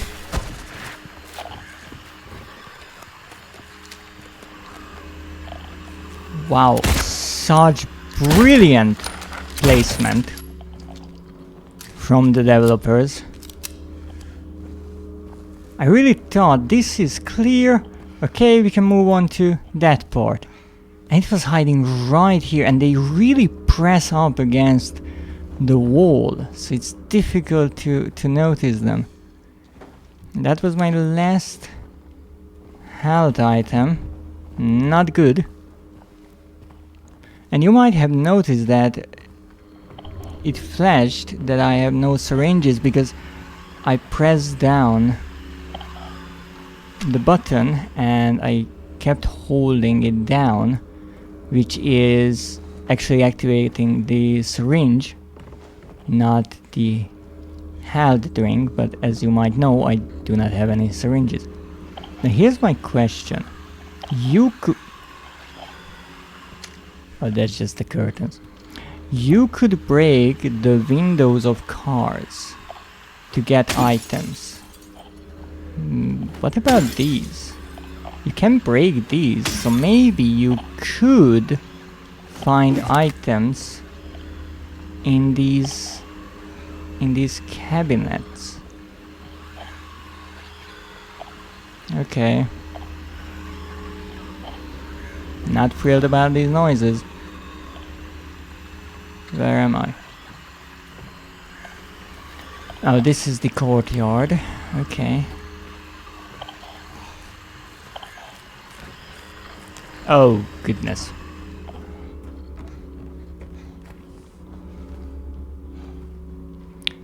Now, given my current health situation, I am really not sure if I want to get into yet another fight. But it's not like I can really do anything else.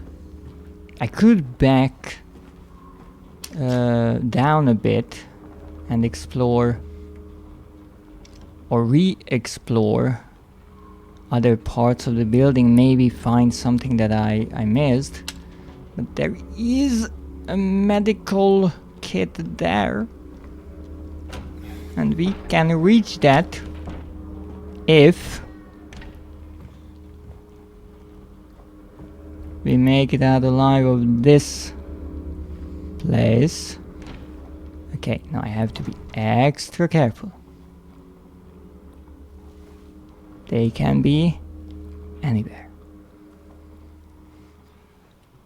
Okay, there's the door. I think they went to the left. Oh my goodness, where the heck were they?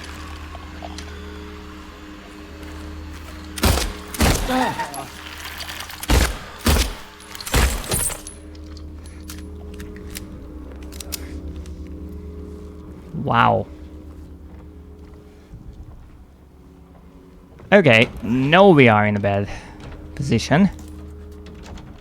Oh yes, a syringe.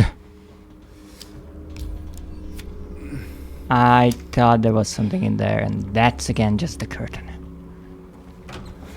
Another problem is, I'm using up my bullets because, you know, I'm in a bad situation, but it's not like I have infinite bullets.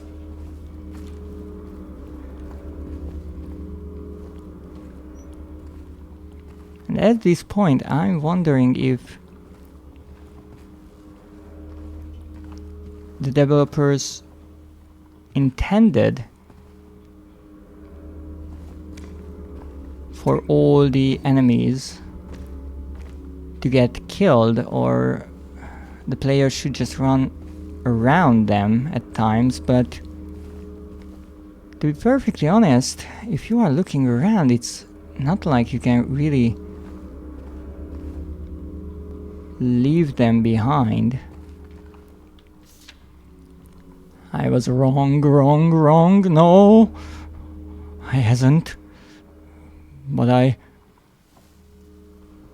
wasn't entirely... Oh, I wasn't. But I wasn't entirely right. I need to peel off more. Something more. Blood close.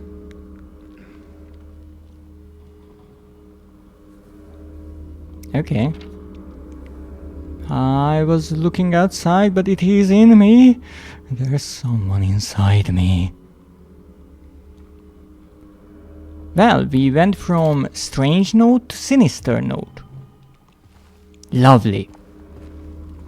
Now, we got around here, and in theory this door is actually locked. Great. And I guess we have to cut this. Well, not like this. Even though it looks like a doorway, there's even some strange black substance leading there. Well, how could I get through there is the question.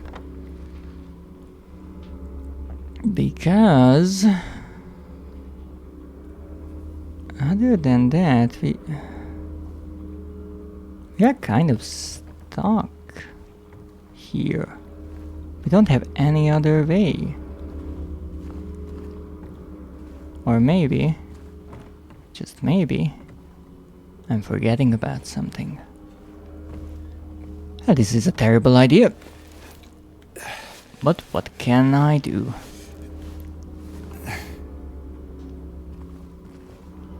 Ooh, what are you? Bloody apple.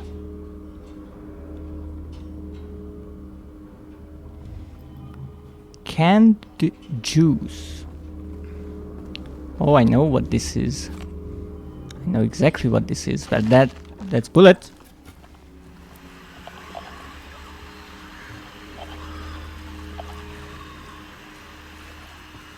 Oh, I'm not thrilled about that sound. So this is the trash chute. And I guess we will need to throw these cans down. A really heavy pack containing several cans of juice. And that will clear out the trash and let the coin fall down. Now the problem is that we heard the radio, so there is a creature somewhere. Now that door is interior locked and I will keep it that way, but there's nothing that's stopping something from sliding in here like I did, and I wouldn't be surprised if there was something in this. Alright, here we go.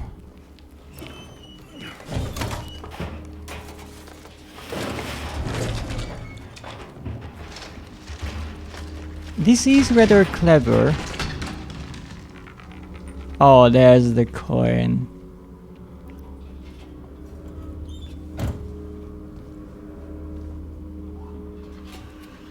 Because the reason why we couldn't do the same from the second floor is because to get enough power to get the trash moving, we not only needed weight but momentum.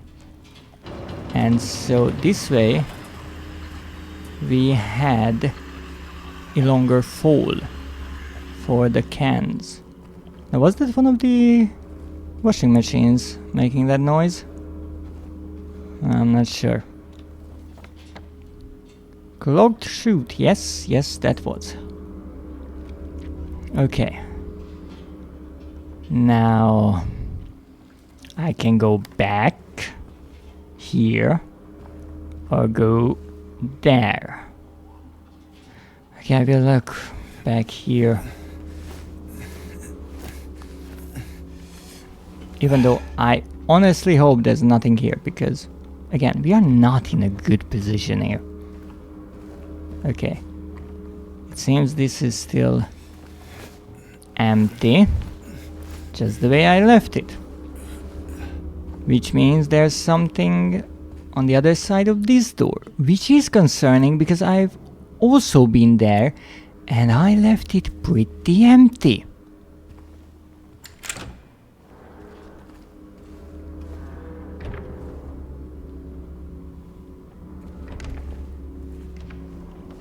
Okay, I've been there. Once again, we have two ways to look.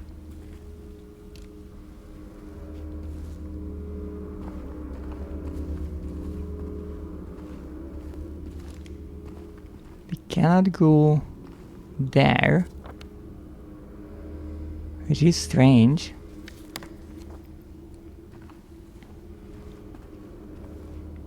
But for the time being, let's go. You know what? Let's save. That's a good idea. Let's save, because things are getting mighty bad around here. I went from 7 or 8 health drinks to 0 real quick. Also, wasn't this the door that I actually said we couldn't open because the lock is missing? Now I am fully aware that I'm making the classic old mistake of running back to the puzzle because I'm foolishly thinking that this area is safe, which it is certainly not. But even if I solve that puzzle, I do intend on going back and looking around again, just for the fun of it. So let's see what we have. We have, in theory,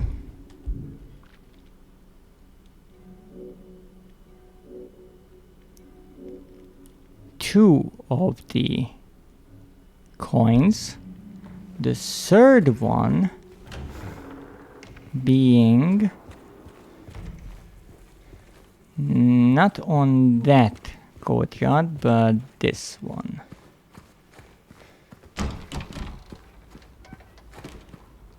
And the coin should be right here. The woman. And a cross or a grave. And there we have the Savior soda can. And indeed we cleaned it out. Now one thing that I wanted to check, and indeed it is here, the stray soda can. Love the little details. And now you can understand why. If the trash was kind of stuck here, the second floor being there, and the third floor being all the way up there, this fall would give enough of a momentum to unlock, or rather clear out, everything in the chute. Now I cannot open this, but that's okay because we can go around.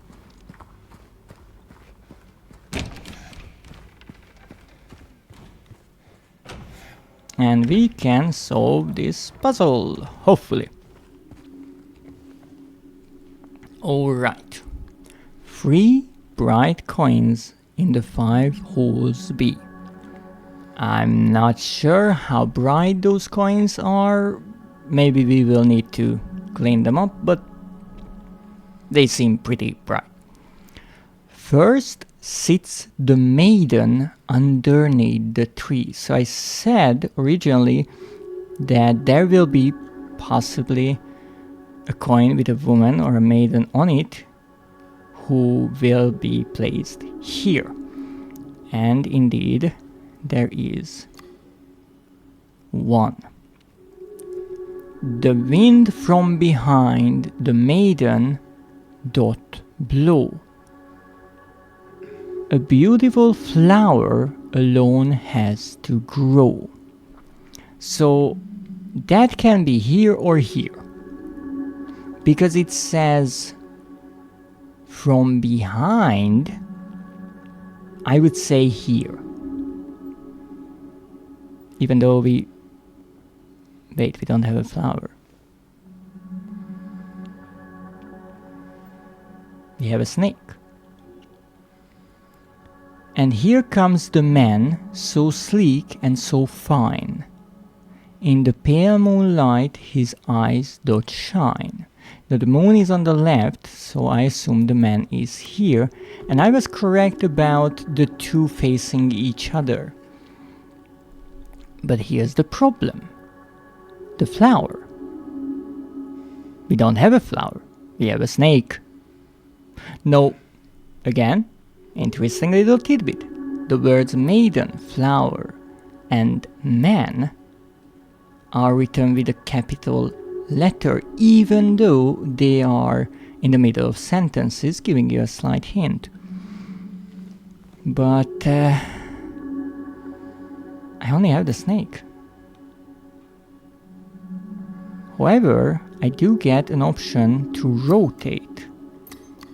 So indeed the two sides are important, except you can't choose which side to show when you initially inserted the coins into the slot.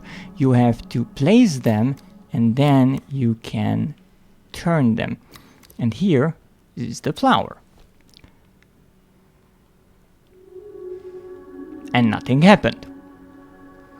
No, I did say, when I looked at this puzzle, even without having the coins, that the woman or the maiden will be in the middle, since that is where the tree is. And the man will probably be on the far left, given that he's the closest to the moon. The flower, however, wasn't obvious, because the wind from behind the maiden. No, that was the part that made me think that the maiden will be looking to the left, and so the man will be looking at her to the right, which was true, and so the flower is indeed behind her. But where exactly? No, it seems not right behind her, but rather underneath the sun, which makes sense since the wind from behind the maiden doth blow, a beautiful flower alone has to grow, and the sun provides the flower with the necessary light. So let's remove this coin, and actually, oh, we can rotate it like this and we can remove it. That's nice. So let's rotate it. Ah, I see. No, this, first of all, this makes sense in a way that the placement would be symmetric because of the circle in the middle.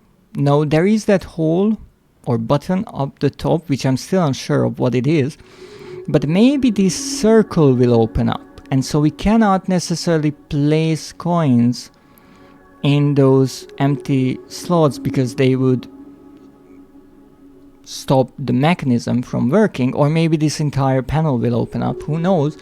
But it seems maybe those slots will be useful now because we have a second phase to this. Not that I did not expect. The man doth approach, his blade now revealed. His face disappears behind shining steel. Away from the man doth the maiden flee, towards the flower, away from the tree. It even rhymes. I love it. I cannot tell you how brilliant this is, in my own opinion. Okay, so we have the man, and the man approaches the maiden. So he goes here. His blade now revealed, his face disappears behind shining steel. So now we know his placement. The man doth approach, and now we have to rotate the coin to show the sword. So not only the two sides of the coins are important, but even the pairs of the symbols on the same coin are meaningful in a way, because it's the man with the sword. Away from the man doth the maiden flee, towards the flower, away from the tree. So she is running away towards the flower and away from the tree, so I'm assuming here. Oh, I love it. Where once grew a flower, a venomous glee, the snake. Where once was a maiden, but a stone doth be. And over her grave the man doth remain. His blade never met the vile serpent's vein. Okay, so where once grew a flower, which is here, a venomous glee, the snake. Where once was a maiden, but a stone doth be, the gravestone. And over her grave the man doth remain, so he moves here. His blade never met the vile serpent's vein. So I think we have to rotate this coin. But it is interesting, this tale. What does this exactly mean? Did the man really try to kill the maiden? More importantly, did he? Or he saw the snake where the flower was, and he wanted to kill the snake. And there is this hint, because it mentions that his blade never met the vile serpent's vein. So maybe he wanted to kill the snake, but he scared the maiden, who ran and got killed by the snake. Though it could also mean that the line "his blade never met the vile serpent's vein" refers to the puzzle itself and the fact that you have to rotate this coin from the blade to the man. But also even here you can see the words maiden, grave, man, serpent, they are capitalized, which is really nice. Oh! Okay, there's even more, and we lost those 2 slots. The beast who its teeth in her flesh doth bore, he who has failed, she who is no more. Know unto you foes a grievous chore, who carries blade for what fate had in store. Oh my. The beast is, I think, the snake, who its teeth in her flesh doth bore. So indeed the snake killed the maiden. He who has failed. So indeed it seems that the man's mission or quest wasn't to kill the maiden. It was just a tragic misunderstanding. He was either there to protect the maiden or kill the snake, both of which he failed at.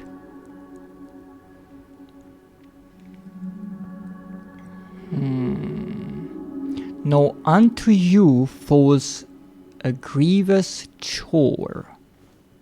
So we have to bear the burden of what? Who carries blade for what fate had in store. What does that mean? So we have to carry the blade that the man carried for what fate had in store. What is that? Killing the snake? So we cannot move the coins to the slots on the left side, but we can actually move them up. Yes, we can. I didn't even check that originally, if I could place a coin there. Okay, let's see. The beast who eats teeth in her flesh doth bore. Yes, the snake. The snake remains there, I'm assuming. He who has failed, that is the man. She who is no more. That's the maiden, and the part about no more might be shown or symbolized with the tombstone. Now even here the beast is capitalized. So are he and she, even though it's not as obvious because the sentence starts with he. And even she you can capitalize in certain cases. Now unto you falls a grievous chore, who carries blade for what fate had in store. Now maybe we have to rotate this because it mentions the blade. But here's the thing, the blade is actually not capitalized. So one of my ideas is placing the blade here. We can't. What? Apartment 201 key.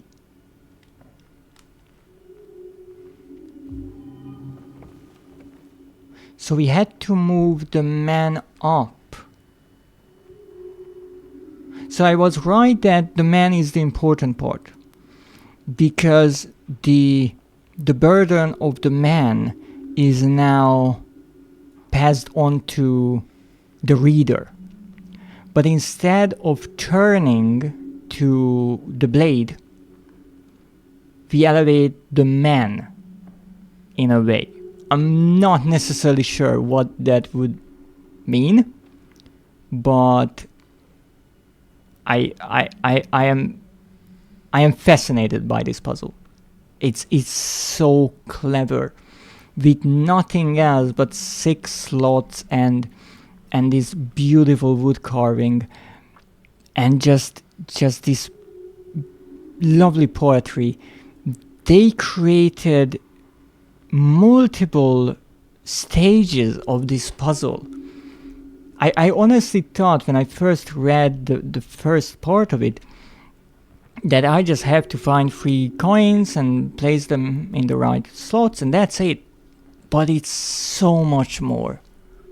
Good evening to you, Mind Slug. How are you today? This was so fun. But it seems that we have more to explore. What is on that painting? Good question. I slug, therefore I am. I see. Well, all I can say is slug on.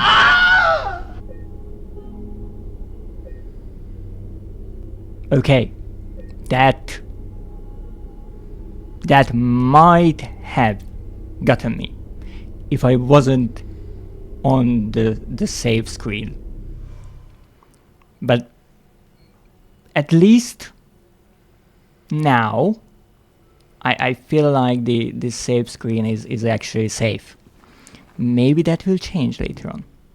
So I feel like we lost the coins indeed. Apartment 201 key, a key with a decorative key ring depicting a tree. Really? Really? Where? But before I move there, let's look at what we have. We have our equipment, 1 health drink, not good, 1 key item, and then we have the memos. Now this was the last one that I found outside. We were following this man who wanted to leave Silent Hill with someone. And the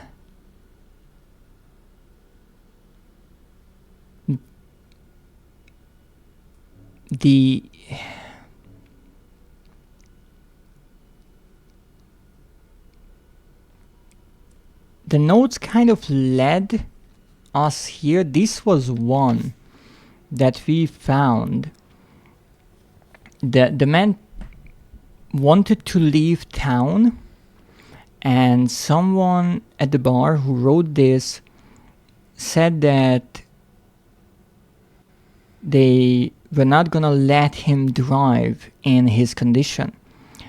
And next to his car, I do believe we found the key to this place. But there kind of the trail disappears. Now we did find this, the Texan Cafe. We gotta meet me there, at the Texan Cafe, I guess. Now we did go to the Texan Cafe before, so maybe I missed something there. But inside here, we kind of found a new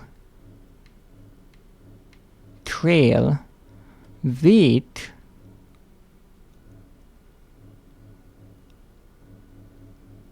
let me find it.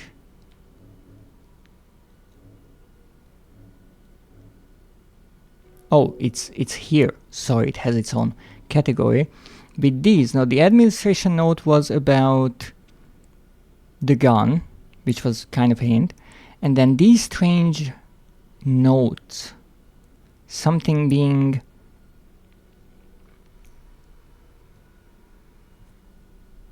underground, and how they have to rip it out and peel off the layers, and then they said that it was inside them.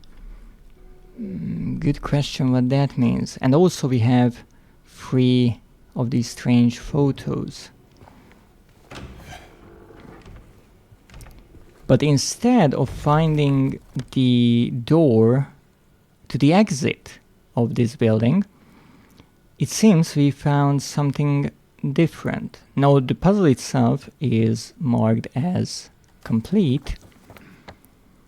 And it seems we have to go back to 201, one of the rooms that I think we actually could reach from the time we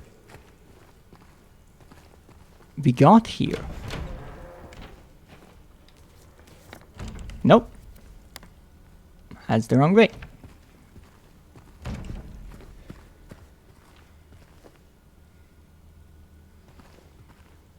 I'm not giving 3 chances. No way.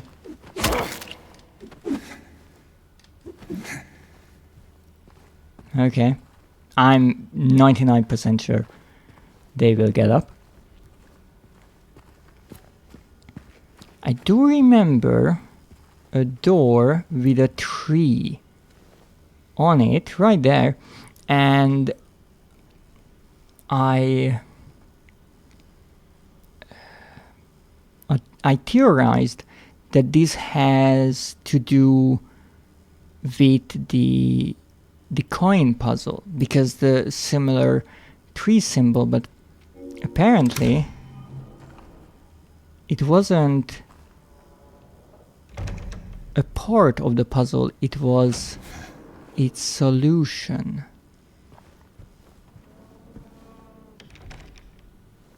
Well, let's look around.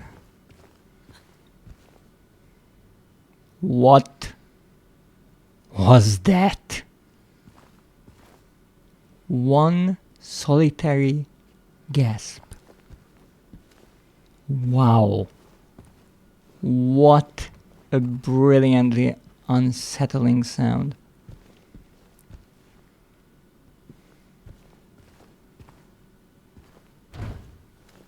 Well, that's an odd place to put the furniture, but fine. I guess we're going around. Okay, bathroom. Oh, ho, ho, ho. Held drink. You know, you might think that James must be an extraordinarily healthy person, given that he chugged down like a dozen of these already, but I feel like it's quite to the contrary. That's a completely normal door.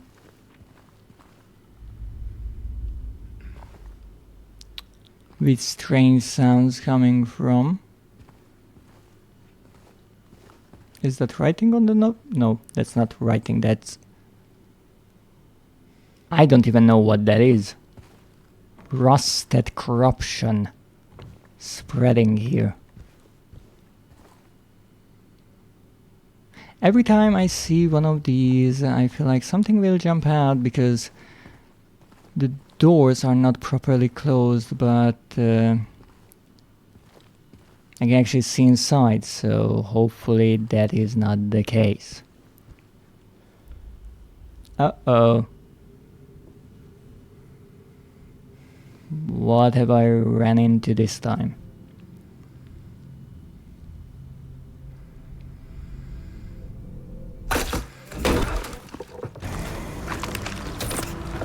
Okay. Someone tripped.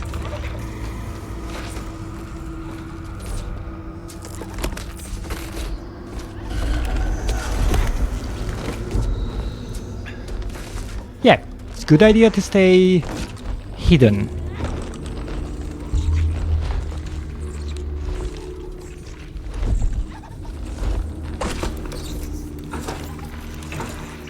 I mean, it's not the best hiding spot, but it's a hiding spot. What is happening?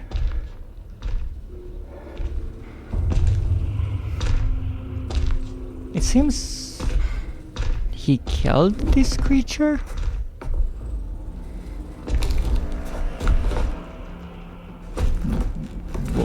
What is happening?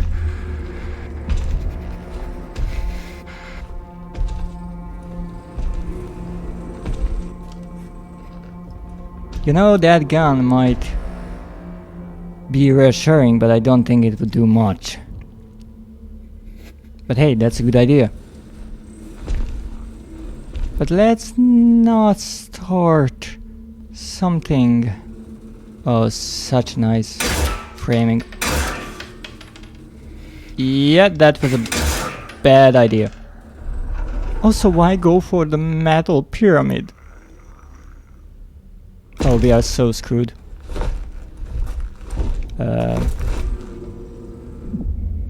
We aren't?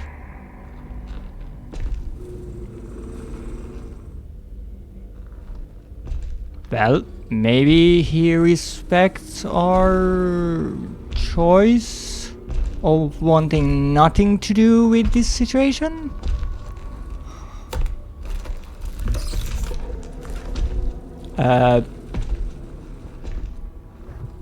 Farewell? I think you should really stay in the closet for just a bit more.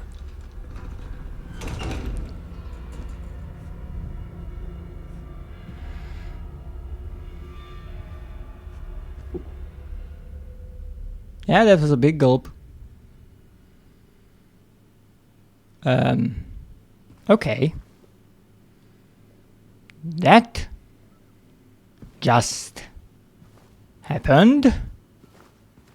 Whatever that was. You know, I always try to kind of analyze the cutscenes, but here I am thoroughly confused. What happened? But let's go one thing at a time. given James's reaction, I do believe this piece of cloth reminded him of something. It's a handkerchief, a bloody one at that, it seems, and it has, I think, a flower on it, perhaps? I'm not sure, I can't really rotate it. Let me take a look in the inventory. Handkerchief, a stained handkerchief. It feels very familiar. So this is actually a personal item. So I was right about that. But what was Pyramid Head doing? So he was fighting these creatures, but he seemed much stronger than these creatures. I think that the one that fell into the other room next to James died, because otherwise I think they would have attacked James. But this one, I think it was somewhere up on the counter, it seemed like, and it was struggling, or maybe it was standing and with the upper legs it was kind of trying to fight off Pyramid Head, but it really felt like these creatures were being in a way abused by Pyramid Head. That's how it really felt, that there was a huge difference in their physical power, and these creatures, as strong as they are against us, they were no match to Pyramid Head, and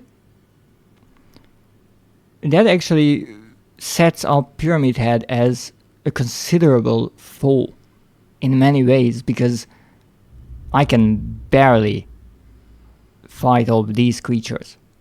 And if he is that much stronger, well, I am in a bad situation.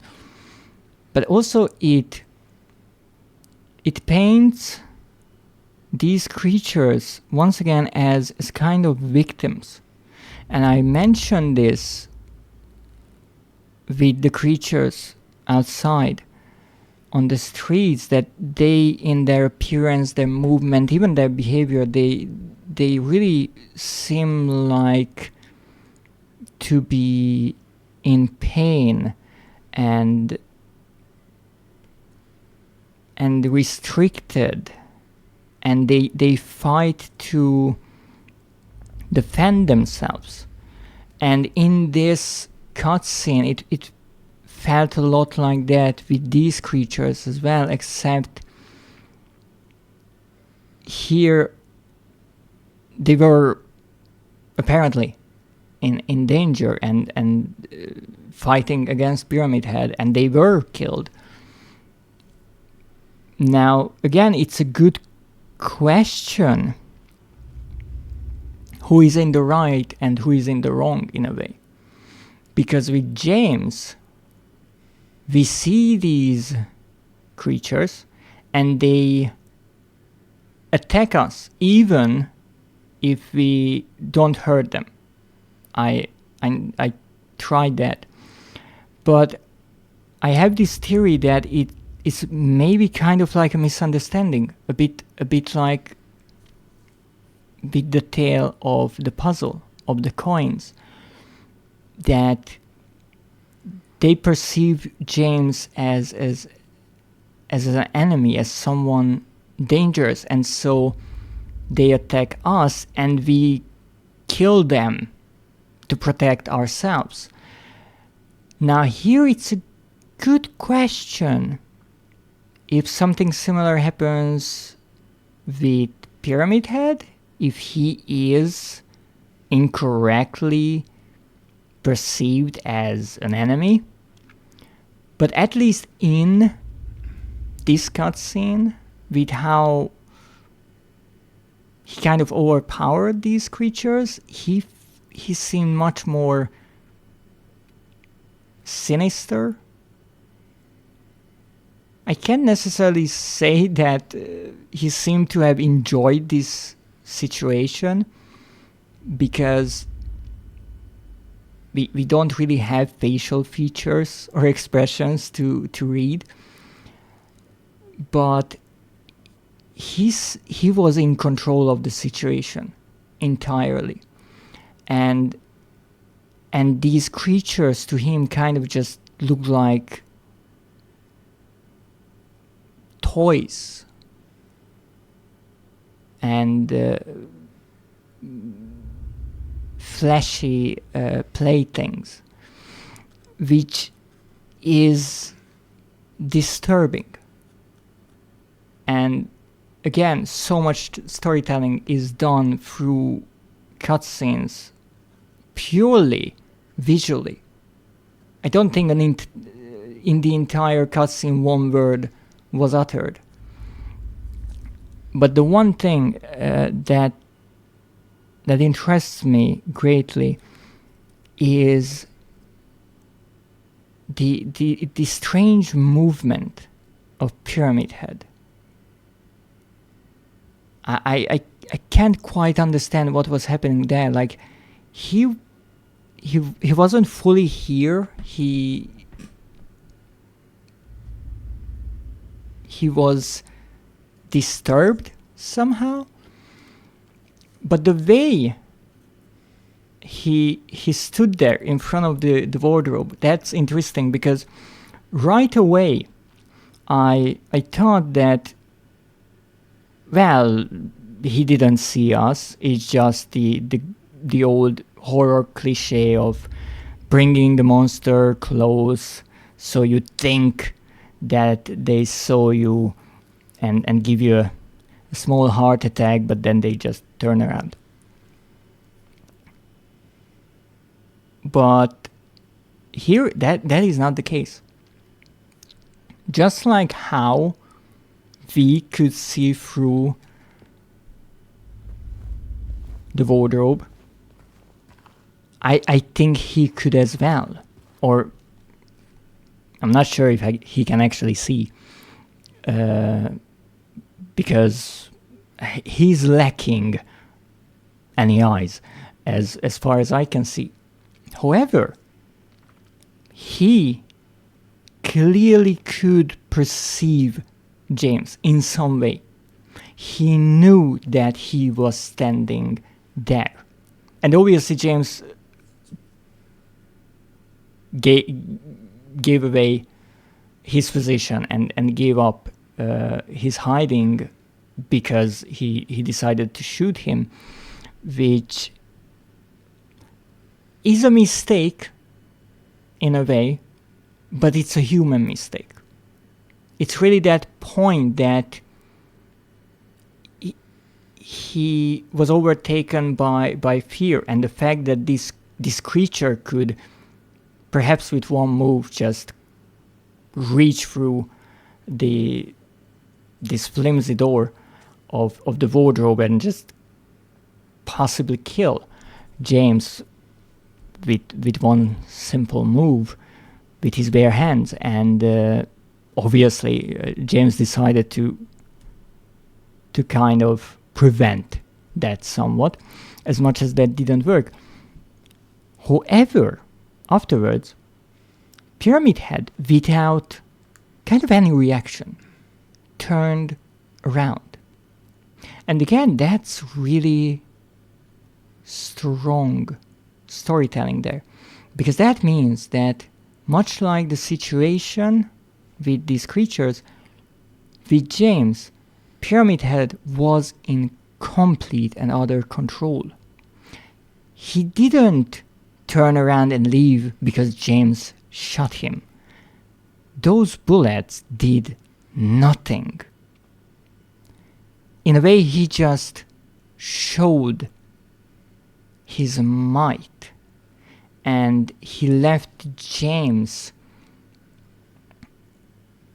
either to fear him more, now that he came face to face with him and knows just how strong he is. Or I kind of got this feeling that when he turned around, it kind of meant, no, it's not the time yet. Like Pyramid Head telling James that we will meet. We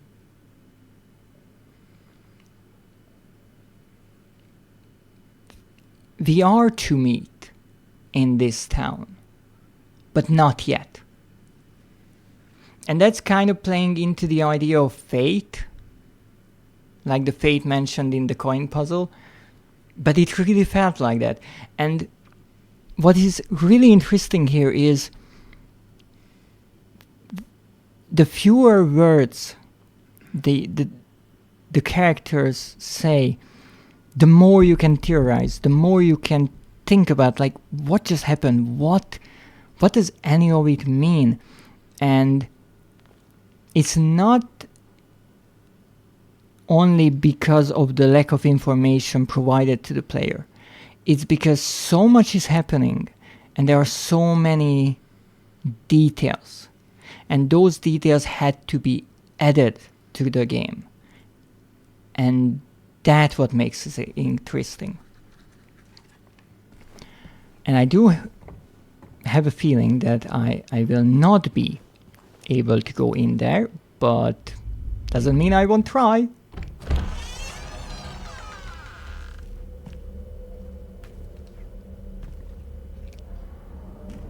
Oh goodness. Why am I so darn curious?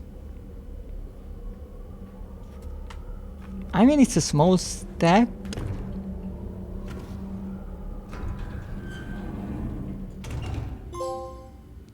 Otherworldly. What do you mean otherworldly? This place? Or Pyramid Head? Or both? Oh, come on. No handle. Well, apparently I will not be looking around in the apartment building again. Which means that I'm stuck here with a handful of bullets and barely any health items.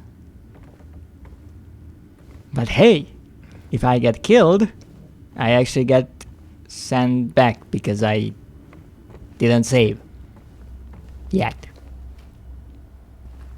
But this pretty much looks like the apartment buildings. Where's my map?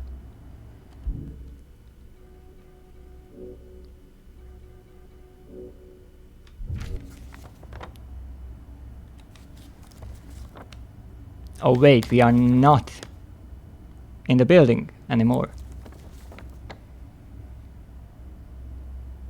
I mean, we went from 201,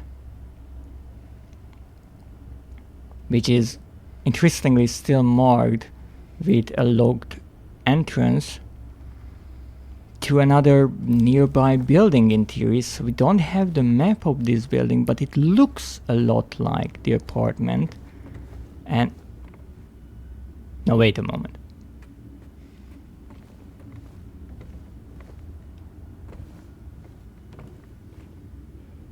That's the wardrobe, but it's a broken. That's the door. That's the blocked glass door. This is not an apartment like the others. This is the same apartment mirrored. But everything is even more broken. And more than that, everything is made of metal. I mean, look at the walls. they are not concrete or brickwork. They are made of metal bars and mesh. And the paint is... Even the paint is strange because it looks like rusted steel and metal. Like the tiles are not even tiles but thin metal panels.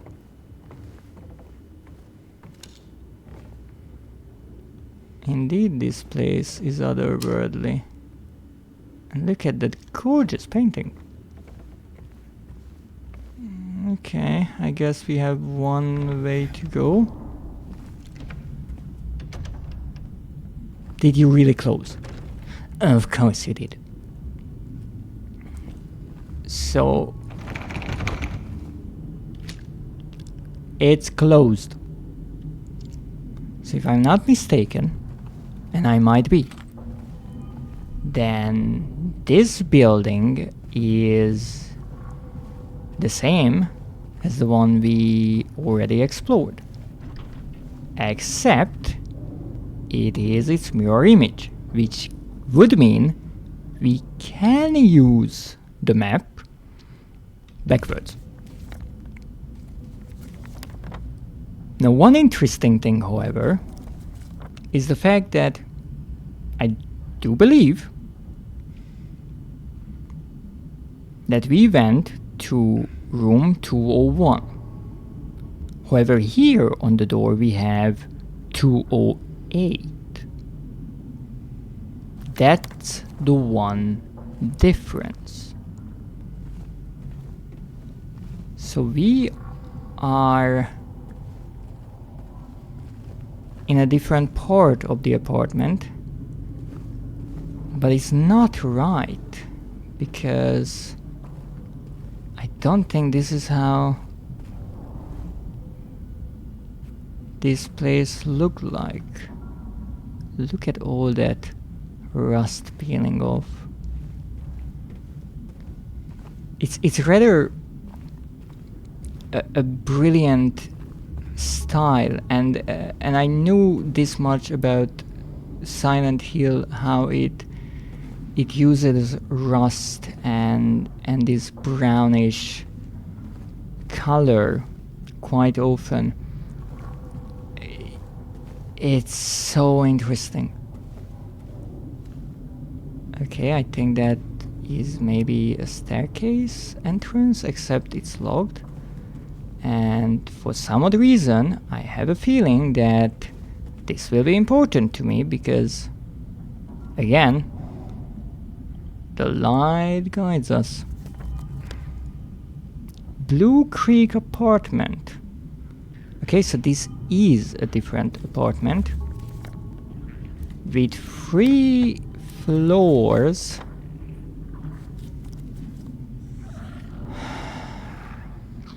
It's a smaller building, at least.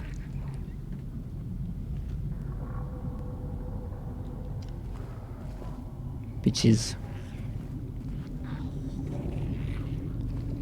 a bit of good news because I wouldn't be too upset not to spend a lot of time here. Okay, I will try to kill this creature. Okay, this is slightly different than how they look normally. But I will try to kill this creature without using my bullets, because I'm running out of them. Oh, no. Ow! I was dodging.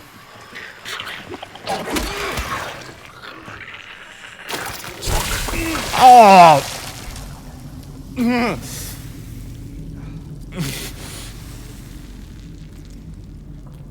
That was an unpleasant surprise. But indeed, they are different here. There's something not quite right about this place. And that is telling a lot, given that the previous place was rather messed up as well. But this is somehow even worse.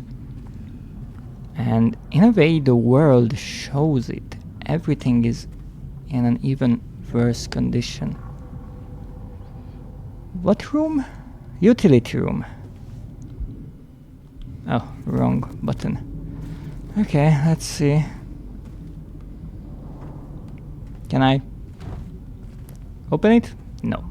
Okay, then I guess that's a closed one. Alright.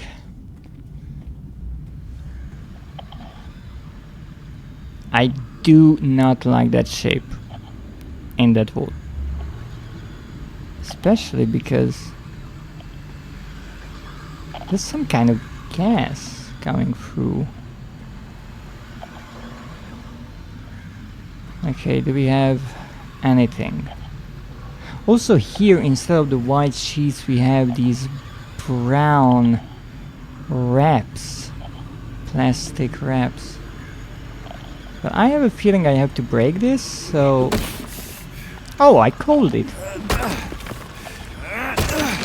I wonder if I missed any such place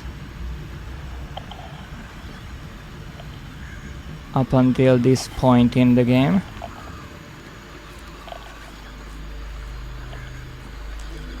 Okay, be careful. There was something there, I think. And the radio went silent. Great.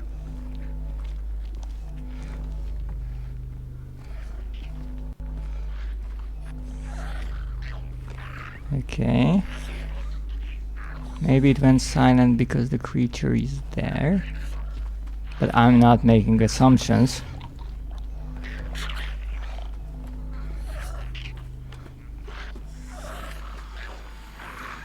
Okay. We have to kill this creature. Ever so carefully. I really do hope you are alone, because otherwise I'm screwed. Okay, first thing first. Always dodge right away. Oh, you... I did not see you. That was a leg shot, but for them that's like a headshot. No, you are absolutely not doing that. Oh, that was an unpleasant meet and greet. Alright. Well, good news, we are alive. Bad news, barely. I guess I should have used the bullets, because I kind of had a clean shot, but again, me trying to be resourceful mostly leads to me losing a bunch of health. But hey, we still have some health drinks. Well, 2 is some, right? It's more like a few. Okay, now let's see you two. Did you change in this world? I can't really see your legs, but I would say you look pretty similar. And you as well, even though the shoes are more defined. And there are these little straps or strips of cloth. And the upper part is darker. Though it almost seems like the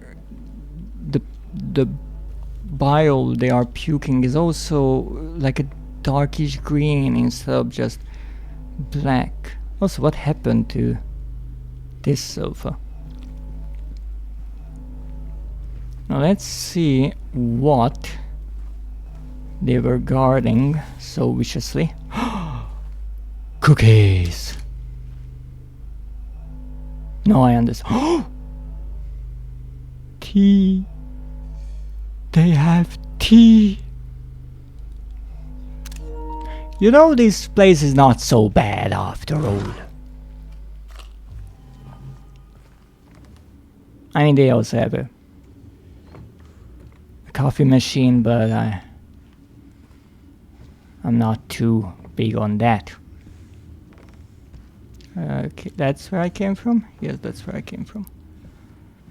Now, one thing that I'm starting to understand with this game is never, and I mean absolutely never, assume that an enemy is alone. They are not, more often than not. Oh, that's a little statue. I can't really see if there's anything inside, so I just kind of make sure that I'm not missing something, because I wanted to return to the apartment rooms that I already explored and look for maybe some resources that I missed, but well, no going back now. That's an interesting painting as well.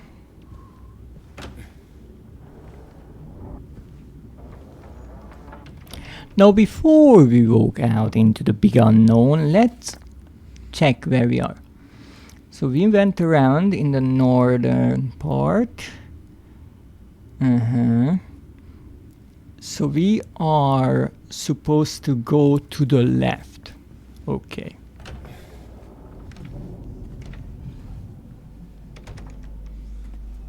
I'm pretty sure that on the map this corridor was longer. Yeah. Like what happened there?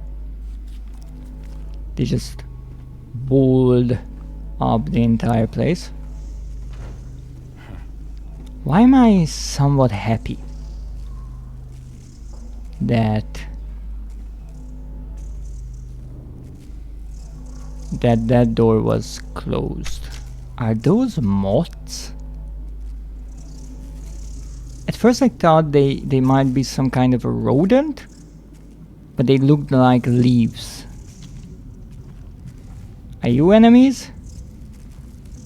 M for moth.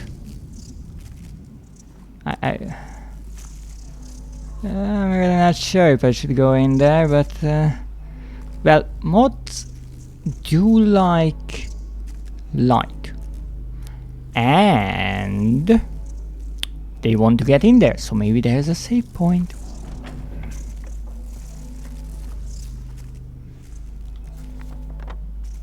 M on door. Well, that's about that.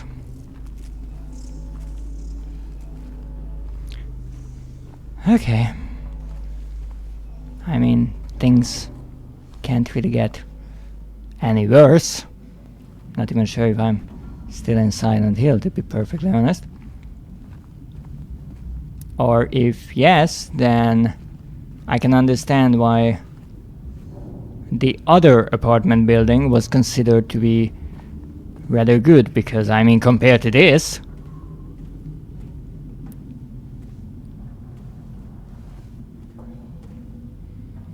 you know, at first I thought that might be one of the creatures, and now I really do hope those are only mannequins, because I am certainly not fighting off so many of them at once.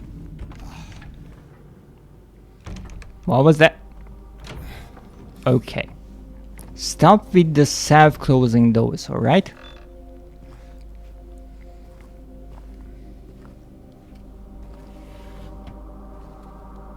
Aha! There we go. I do not like this, I can't see inside. Oh, welcome in, schmoozer. Thank you for the hydrate. There are a few things we can look at here, but you know what? I will save first. Just to be sure. I have a lot of tea. You will get some tea. Thank you. That is so sweet of you. Actually, I found tea in Silent Hill earlier. I think it was in Silent Hill. I'm not sure, but whatever place it was, it has tea, so it can't be that bad.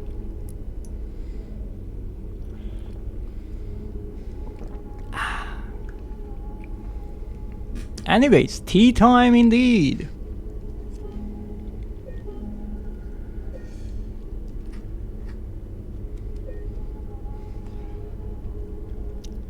You know,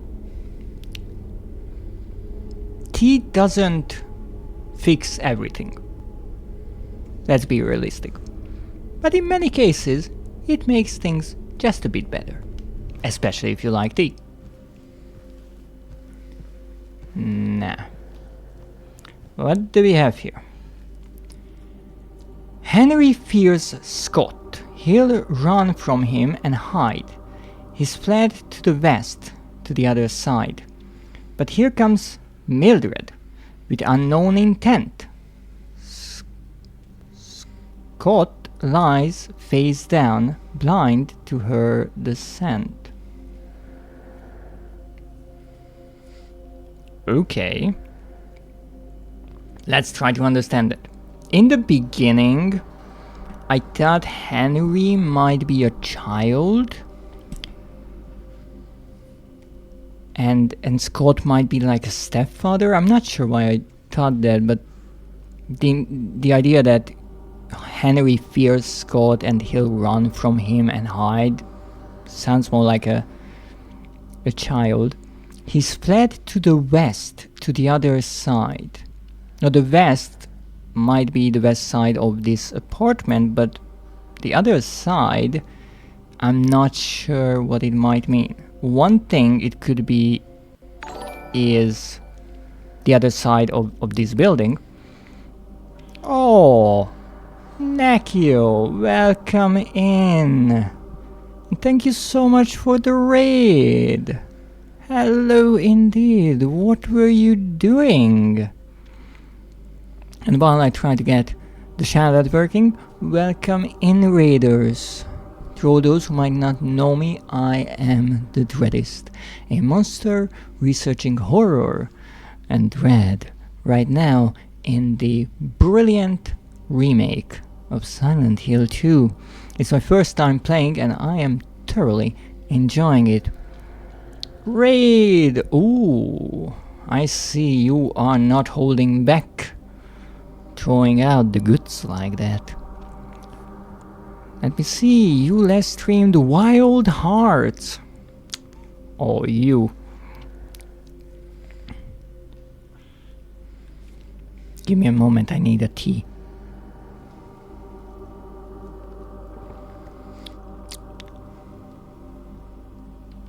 Okay, now I'm ready for the poop. Was fighting a monkey a bit too big? Oh, did you manage to defeat the monkey?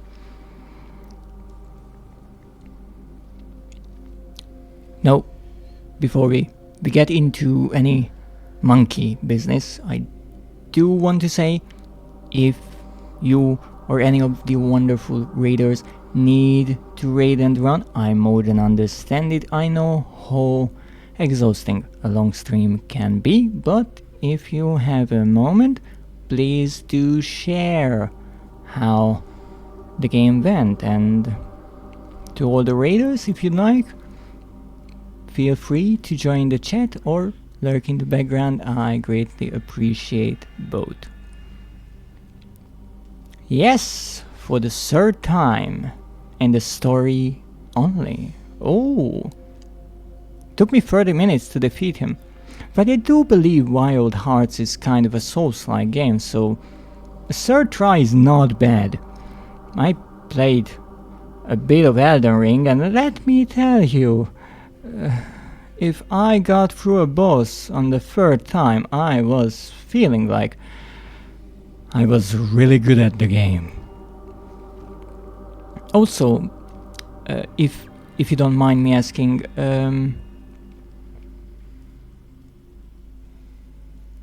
are you feeling a bit stressed after this boss fight, perhaps?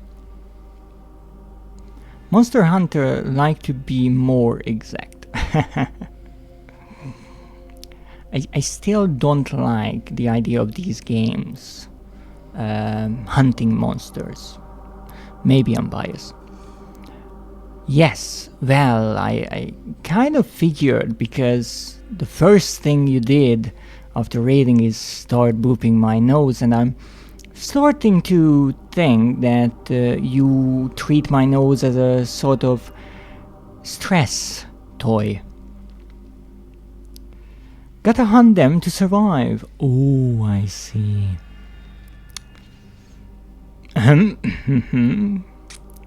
So, are you planning to hunt me?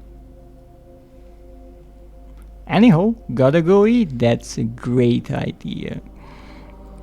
I hope you get yourself something delicious. And if you don't mind, would you take your finger with you? I'm sure eating is much easier with 2 hands. Stop it! I'll boop something else to unstress. Ooh, no, will you? Thank you. Well, you are more than welcome. No, the finger stays. No, the finger must go with you. Who knows what would happen if you left your finger unsupervised. Let's say you might get it back in a different state. Now, let's look at this note. Where was I? Oh, yes. So we have Henry and Scott. Oh, don't tempt me. Well, I'm not sure if you'd like to have your finger returned with bite marks, but be my guest. Anyhow, food. Good point. Food is indeed important.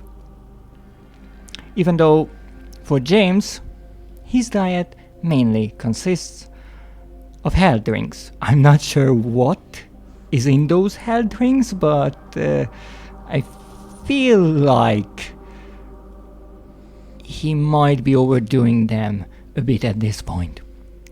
But here comes Mildred. Okay, so we have a third character with unknown intent. Ooh. Scott lies face down, blind to her descent. No, it is true that I'm not necessarily certain what gender certain names are. There are some names that can be both gender, and it kind of depends on the country. But given that this game takes place in America, I do believe, and these are English names, I would say that Henry and Scott are male names. Again, I might be wrong. But if that is the case, then Scott, who is lying face down, is blind to her descent, then her is Mildred. This is rather intriguing. This sounds like a tale. Maybe we will have to uncover its mysteries. Why do I think this will be a puzzle? Oh ho ho, a grandfather clock. And not just any clock. No items in my inventory. This is not just any clock, but the one that is drawn here. So somehow this tail is connected to this clock, but it is missing a piece. Also, what are those finger marks, claw marks in the dust? Nah, let's see what this is. Scott, it says.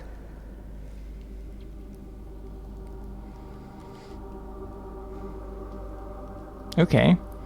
Now those to me look like the hands of a clock. One being longer, and there we see the arrow pointing, even though the arrow is only a half arrow, interestingly. So I feel like we will have to find the other hand of this clock and then set it to a certain time. So let's look around. Oh, what nice boxes. And hopefully find what we are looking for. Great. Now, one little detail of this game that you can see on stream is actually the controller.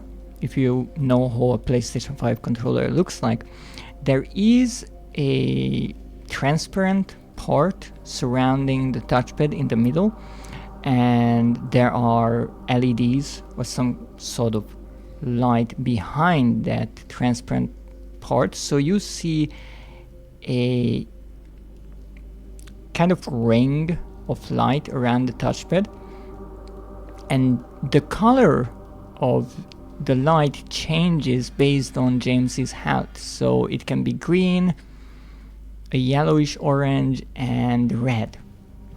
A rather simple but nice idea. Okay, so we are outside. Well, it's rather dark in here. It's closed. I hope.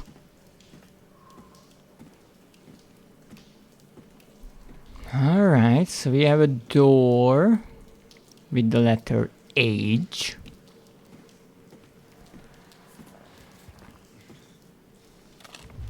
Thank you for the ammo. I don't think I can go through here. No, H might be Henry, and M that we saw earlier might be... Excuse me? Might be Mildred.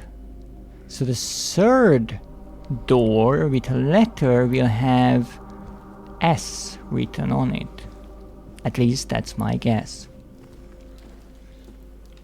Now, anyone knows where I am? Age on door, okay. Clock, okay.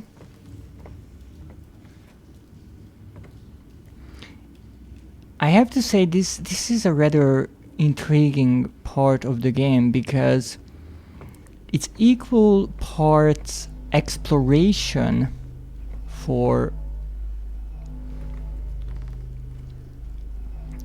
the pieces of the puzzle that we need, and also just to understand more of this fascinating world. But it's also oozing with horror, and so every step of the way you are wondering if something will attack you or not.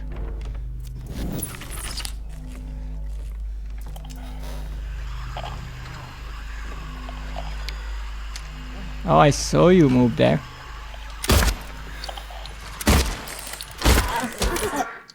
Sorry, I really did not mean to shoot you in the crotch area, but it kind of happened. Also, let me tell you, that is a well-defined butt, which is kind of strange. How these creatures all have these really slim, kind of feminine legs and the round butts. No, actually, let's look around here, because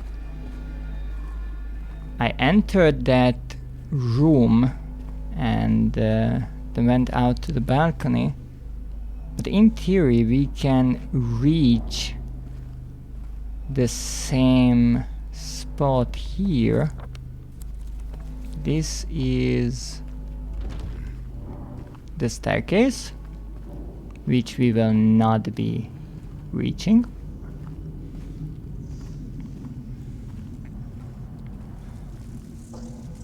Now, I am trying to not walk around with the gun drawn, because I don't want to make this game into a survival horror in a way, and also I can see more like this, but maybe I will need to. And I just realized that indeed that part was barricaded, so it seems that we have no other way back then. And this, I incorrectly thought this was a room, and beyond this door we have the corridor. No, beyond the door we have the rest of the apartment. This is the bigger room. And absolutely I should not be looking around for items before actually checking whether or not the place is safe. But what can I say? Wait, what was that? That's just the wallpaper peeling off, hopefully. Okay, so far, so good. Ooh, a lovely old TV. I have a few CRT TVs stashed away in my attic, actually. So if one day I manage to figure out how to stream from older consoles, I have a TV to actually connect them to and test them. Ho ho! A syringe. I'm not sure if it would be a wise idea to use a syringe that we found in such a questionable place, but you know, reason is beyond this place. Now, apparently the dust coming through underneath the wall is a subtle hint, just like all these rags, that we can indeed break this wall. Nice idea. And we can get to 205 and actually explore that area that was walled off from the corridor. Okay, come on. Couldn't you maybe, you know, hit it a bit more so we have a bigger entrance? One I can just run through.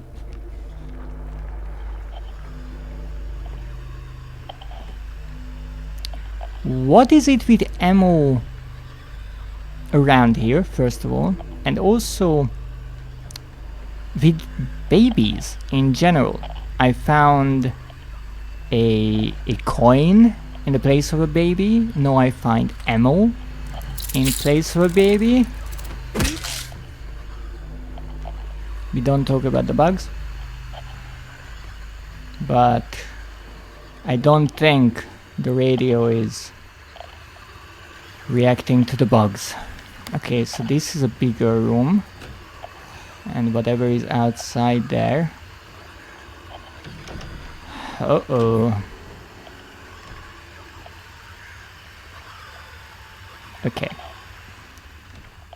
It's not that I'm scared.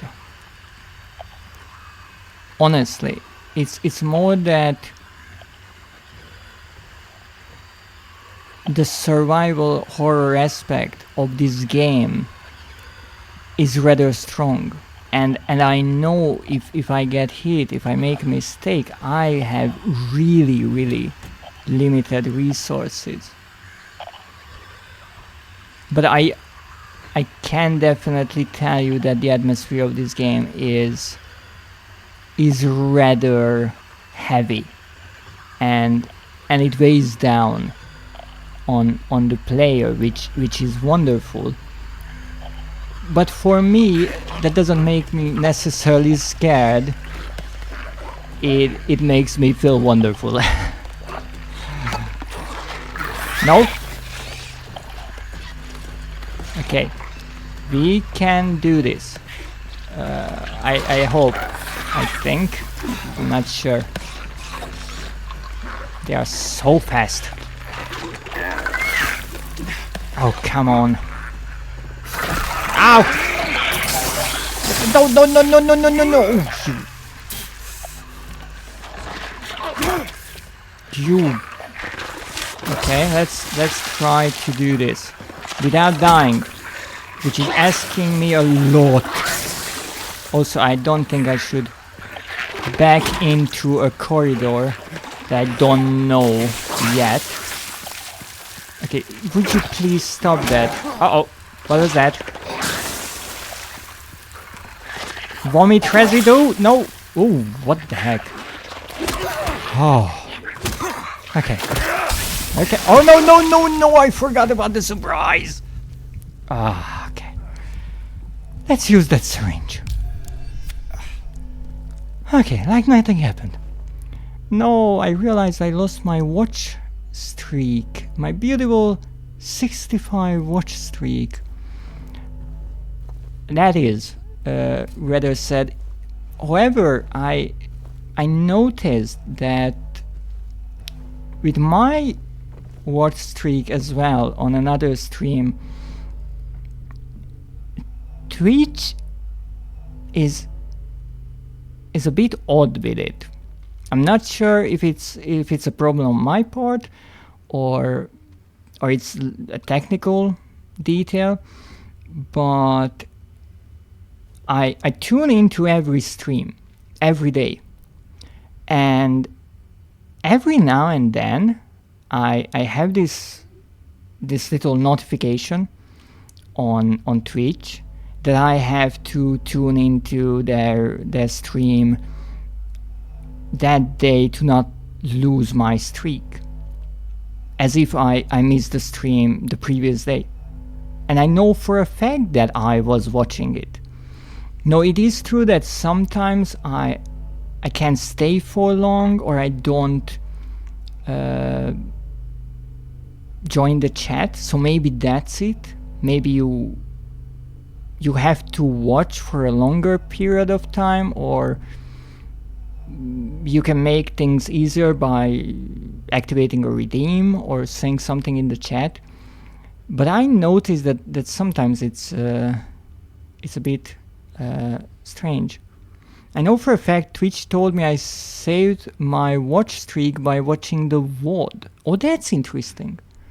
I heard that if you watch the little stories clips, I think they are called, that counts as watching, but those are I think time limited. So once a streamer posts one as a story, it stays for maybe a day or so. I'm not sure, but I kind of noticed that sometimes, even though I know for a fact that I watched the stream, my streak is in theory danger, but as much as I find it nice to tune in as often as I can, and I certainly appreciate anyone who tries to keep their streak alive on my stream. I know sometimes you just can't. You might be busy, you can't tune in, and that's perfectly fine.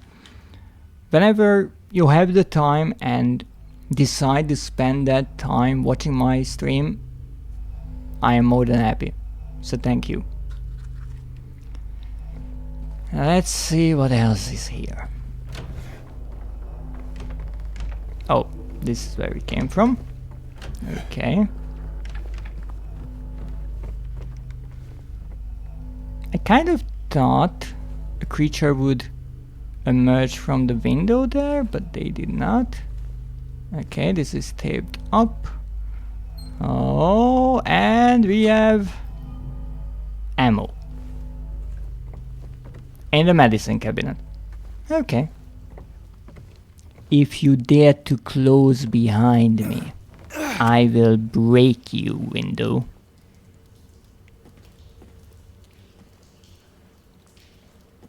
Okay. Question. Where are we? I think I was maybe there.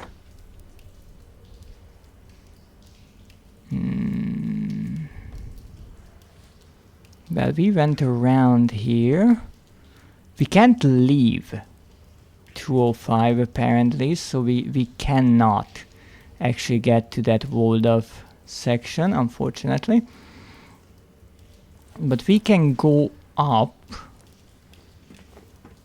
to the 3rd floor. I will be back to my 65, and at some point reaching even 69. And if it's the last thing I do. Oh, I see, you made your mind up. Even though that is a rather specific number. Sir, if you wanted to enter my house, just knock at the door. You know, you would think that is a logical way of doing it. But you see, in Silent Hill, things are different.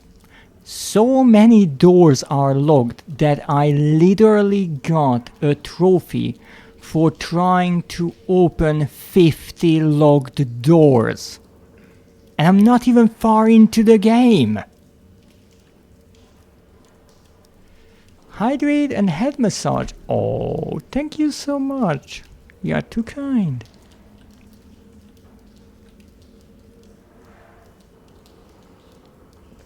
Oh, it's so relaxing. Schmoozer, will you reach 6? No.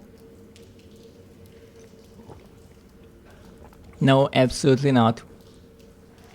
Don't ruin the moment.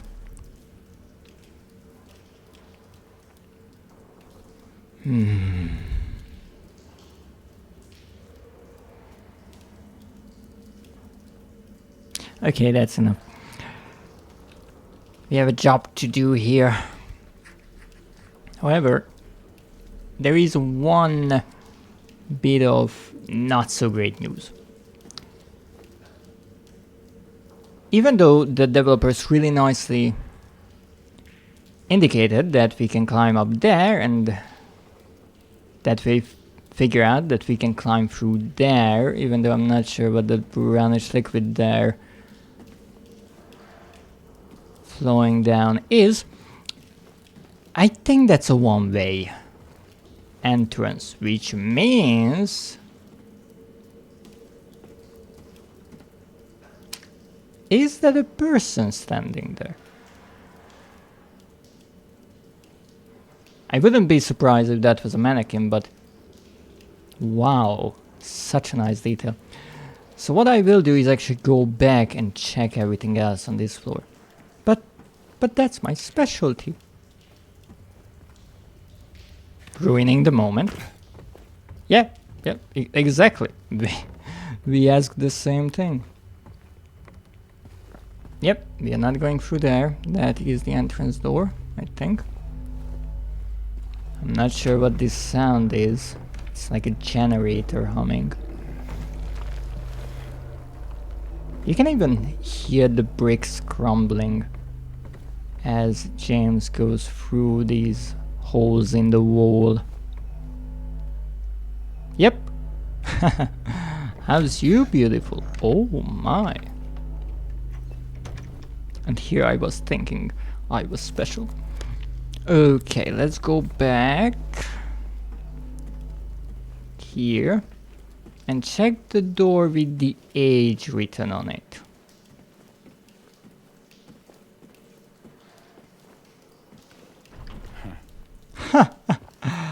Oh, I'm so surprised that it's logged. I love how in this game, when I see a special door, I always want to check everything else first. Just like how there was a door outside on the streets that had the bloody text, the writing on the wall next to it, talking about how that is like the entrance to the shadows or something like that, and it had a bloody handprint, and so I kind of left that there to return to it. And here I saw the door with the M letters carved into it. Here I saw the age, and I'm sure it happened with other doors as well. And so I look around everywhere, come back, and it turns out it's closed. And it was the case every single time. I love it that the game shows you that this is probably important, and then it's like, yeah, it is important, but first you have to figure out how to open it. A bit even with the door that had the tree symbol on it in the apartment building, even though I kind of forgot about it. But when I first saw it, I thought it has to do with the puzzle, and so I wanted to go back to it, and it was important. Void flu, oh yes, yes. However, I know you mentioned something before the raid, how T helped you. You said flu cured with tea 5 days, flu cured with meds 3 weeks. So keep drinking the tea. I hope you get well soon. Good to know you want to be special. I never said that. Dread is special. Oh, that's kind of you to say. Yes, tea and honey, you see? A perfect combination.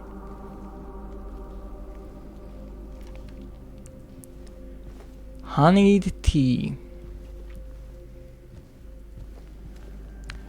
Well, I guess with that we reached the end of today's stream, and I started this stream saying that this game is already becoming rather special to me because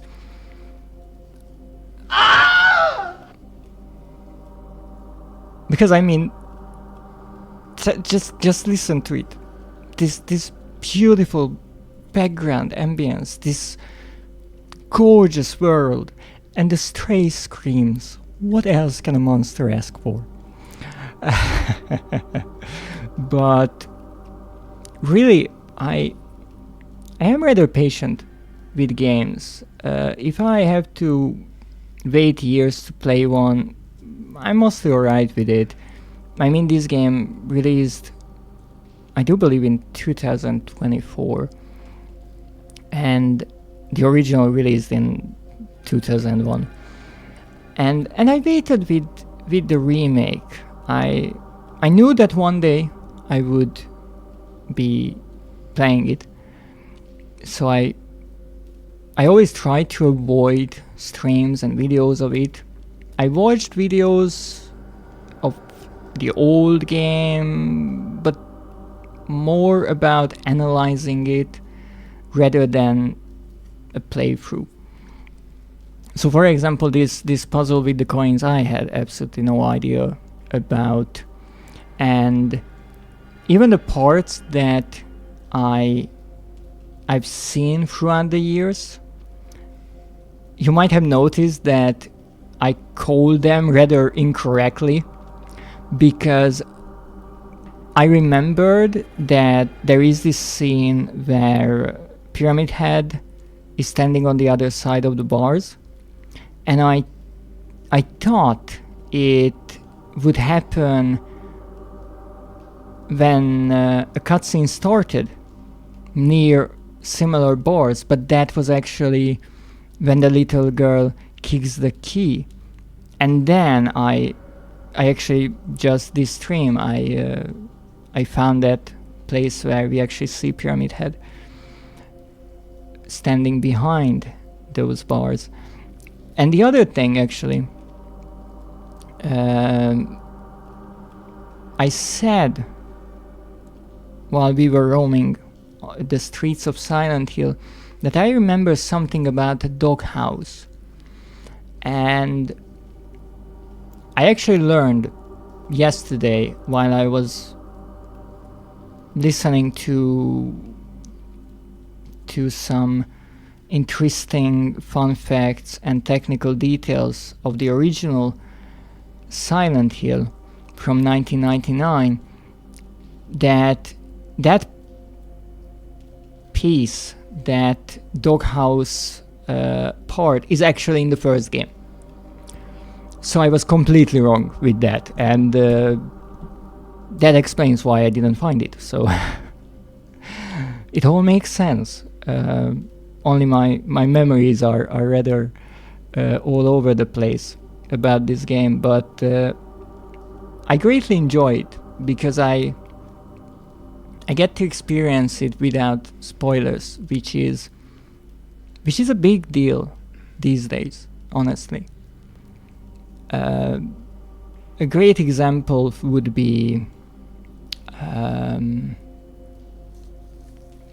Silent Hill F. The moment it came out, the YouTube was just flooded with videos, and even the thumbnails kind of showed the ending, certain creatures, enemies, boss fights, and I always try to avoid them. And because I don't really know enough of the game, I kind of forget about them because I can't piece together the parts. But now with Resident Evil Requiem, for example, it came out. Actually, it haven't even came out. There was an entire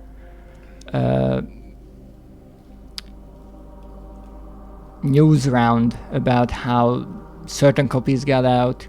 And even I do believe Capcom made an announcement about how they advise the fans to avoid spoilers as much as that is possible. And even if I am not looking for videos of Requiem, I never watch streams of these kind of games that I want to play one day. Still, I saw certain parts and any kind of spoils, bits and pieces, and of course it's not the entire experience. But if you know that that a certain character will appear or an important plot point is revealed to you, it's not the same. So that's why I certainly always try to not spoil things as much as I can, even if a game is old. Because actually just recently I started putting together my backlog to just see how massive it is. And there are games on that list from 4 different decades. Just because a game is old doesn't mean that everyone played it. And I understand the idea that people say that like a 20-year-old movie is not something that you have to worry about spoiling because people already saw it or watched it. But I mean, there are entirely new generations of viewers and players out there. And one extremely interesting experience for me was recently I stumbled upon reaction videos of the first 2 Terminator movies. And spoilers incoming if you if you haven't watched the first 2 Terminator movies. They are brilliant. You should. I wholeheartedly recommend. But it was so interesting to me that I have seen those movies so long ago that they are kind of obvious to me at this point. And I watched these reactions and people were surprised about certain things, like not only what happens, but who the characters are and what they do. And during the live reaction they kind of tried and started putting together the pieces, like, oh, there are 2 Terminators, or this is the good guy, this is the bad guy, who's after who. And that was so intriguing to me, because to me, I've forgotten that there was a time when I didn't know all of those things. And that is why with games I try to not spoil things, because you only get to play and experience a game once for the first time. After that, it's not the same, because especially in horror games, you know what awaits you. You obviously know the story, you know the scariest parts because you kind of remember them, and the jump scares don't really work that well. The big twists, or something as simple as how many stages a boss fight have, or how you can play through a certain part. It's all something that you already know. And even if you forget because you give a few years to the game and your memory to fade about it, when you start replaying it, you kind of get that that faint bit of memory back, that wait, I kind of remember this part. And it's really interesting because when I started testing the PlayStation 5 before the stream, I wanted to play a PlayStation 3 game, and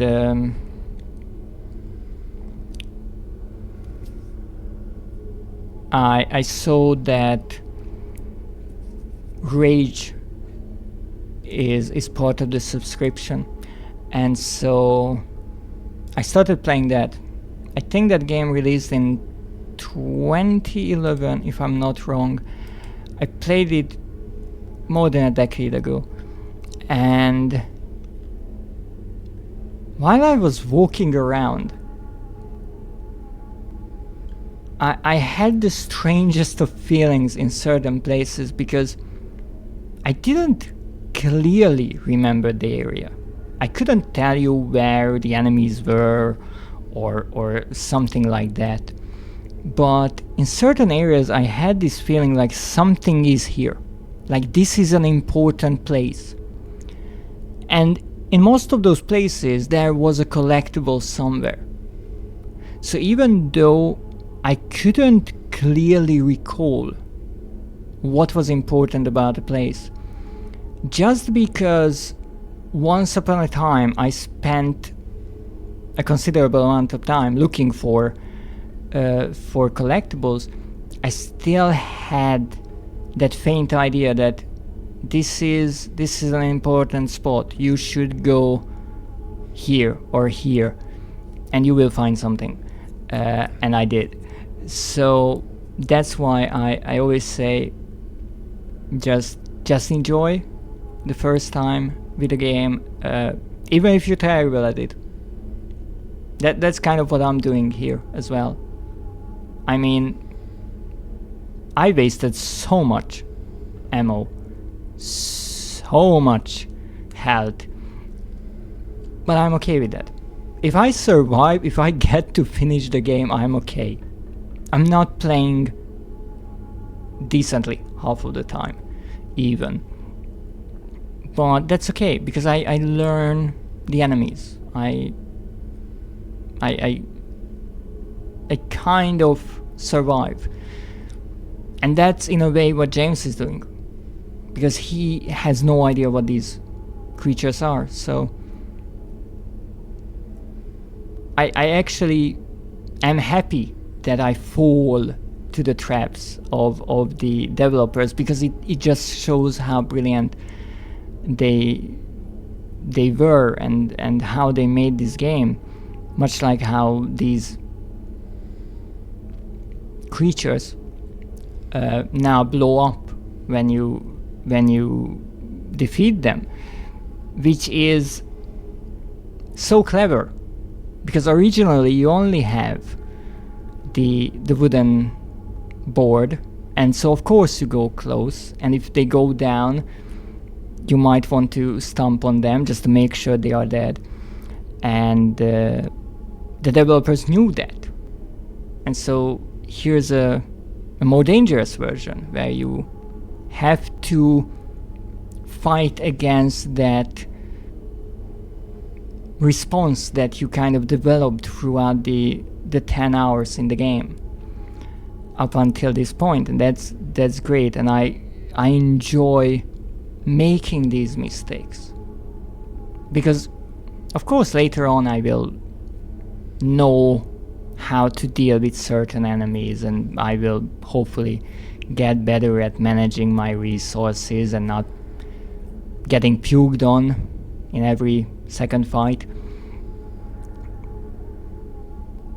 But this is genuine, and that's something that I always try to do with horror games. I never want to fake and pretend.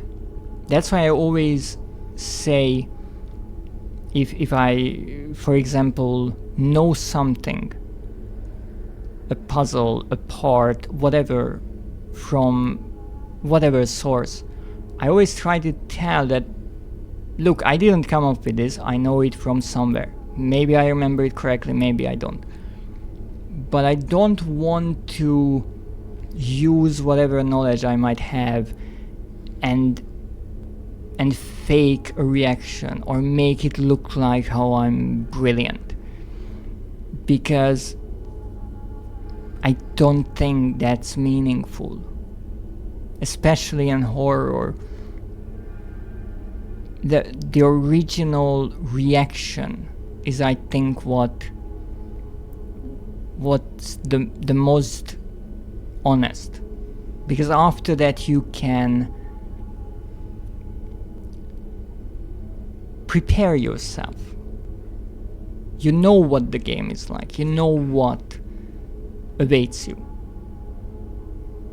But the first time, it's all new. But with that, it's time to leave the game. Now, I do believe we saved. Yes, we saved. So we can exit to the main menu. We don't have to keep this 10 minutes of me rambling in the save file. We have enough of that in it. Nothing changed here. We got one trophy, I do believe.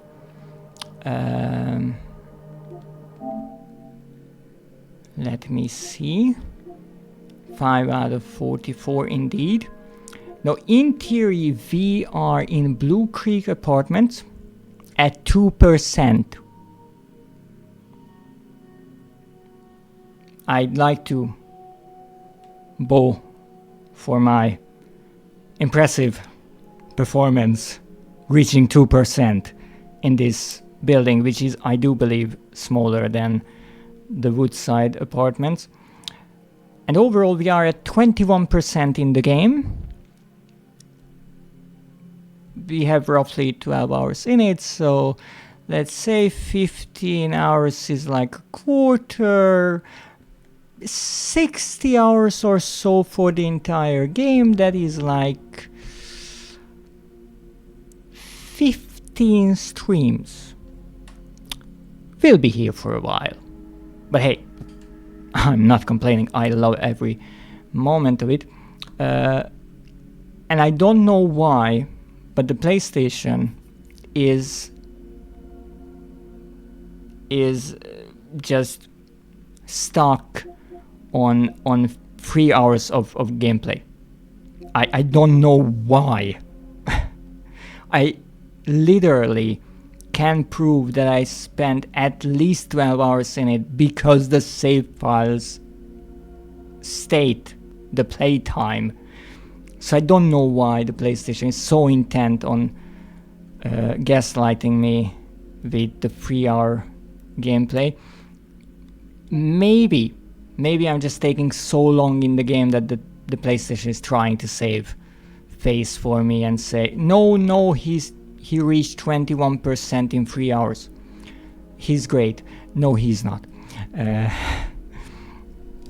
But with that said, we have to look for someone to raid. I'm not sure why I got a notification now on Twitch. That's fine. We need someone to raid now. Whom shall we raid?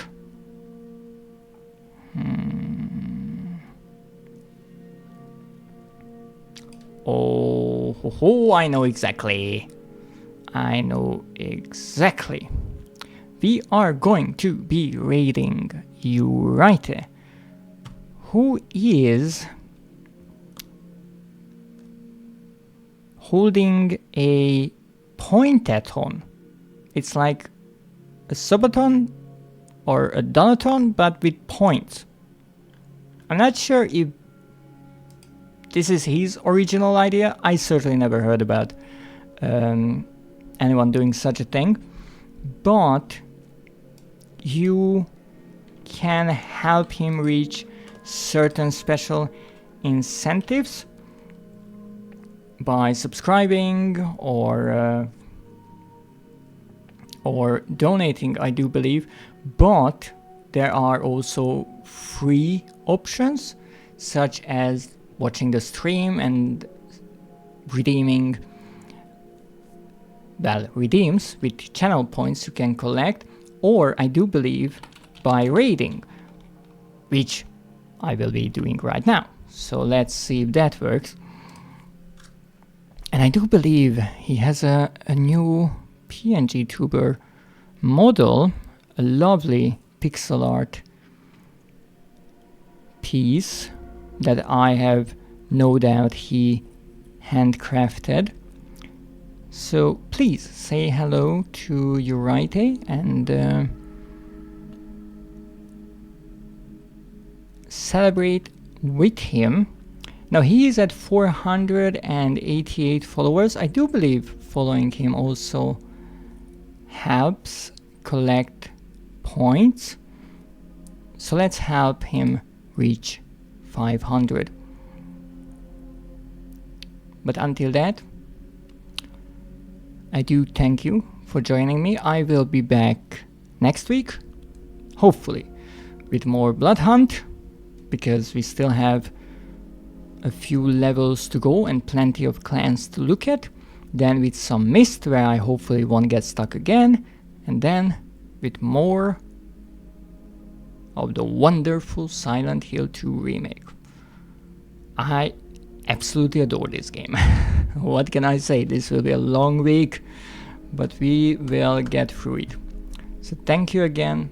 Have a wonderful day, and as always, good night.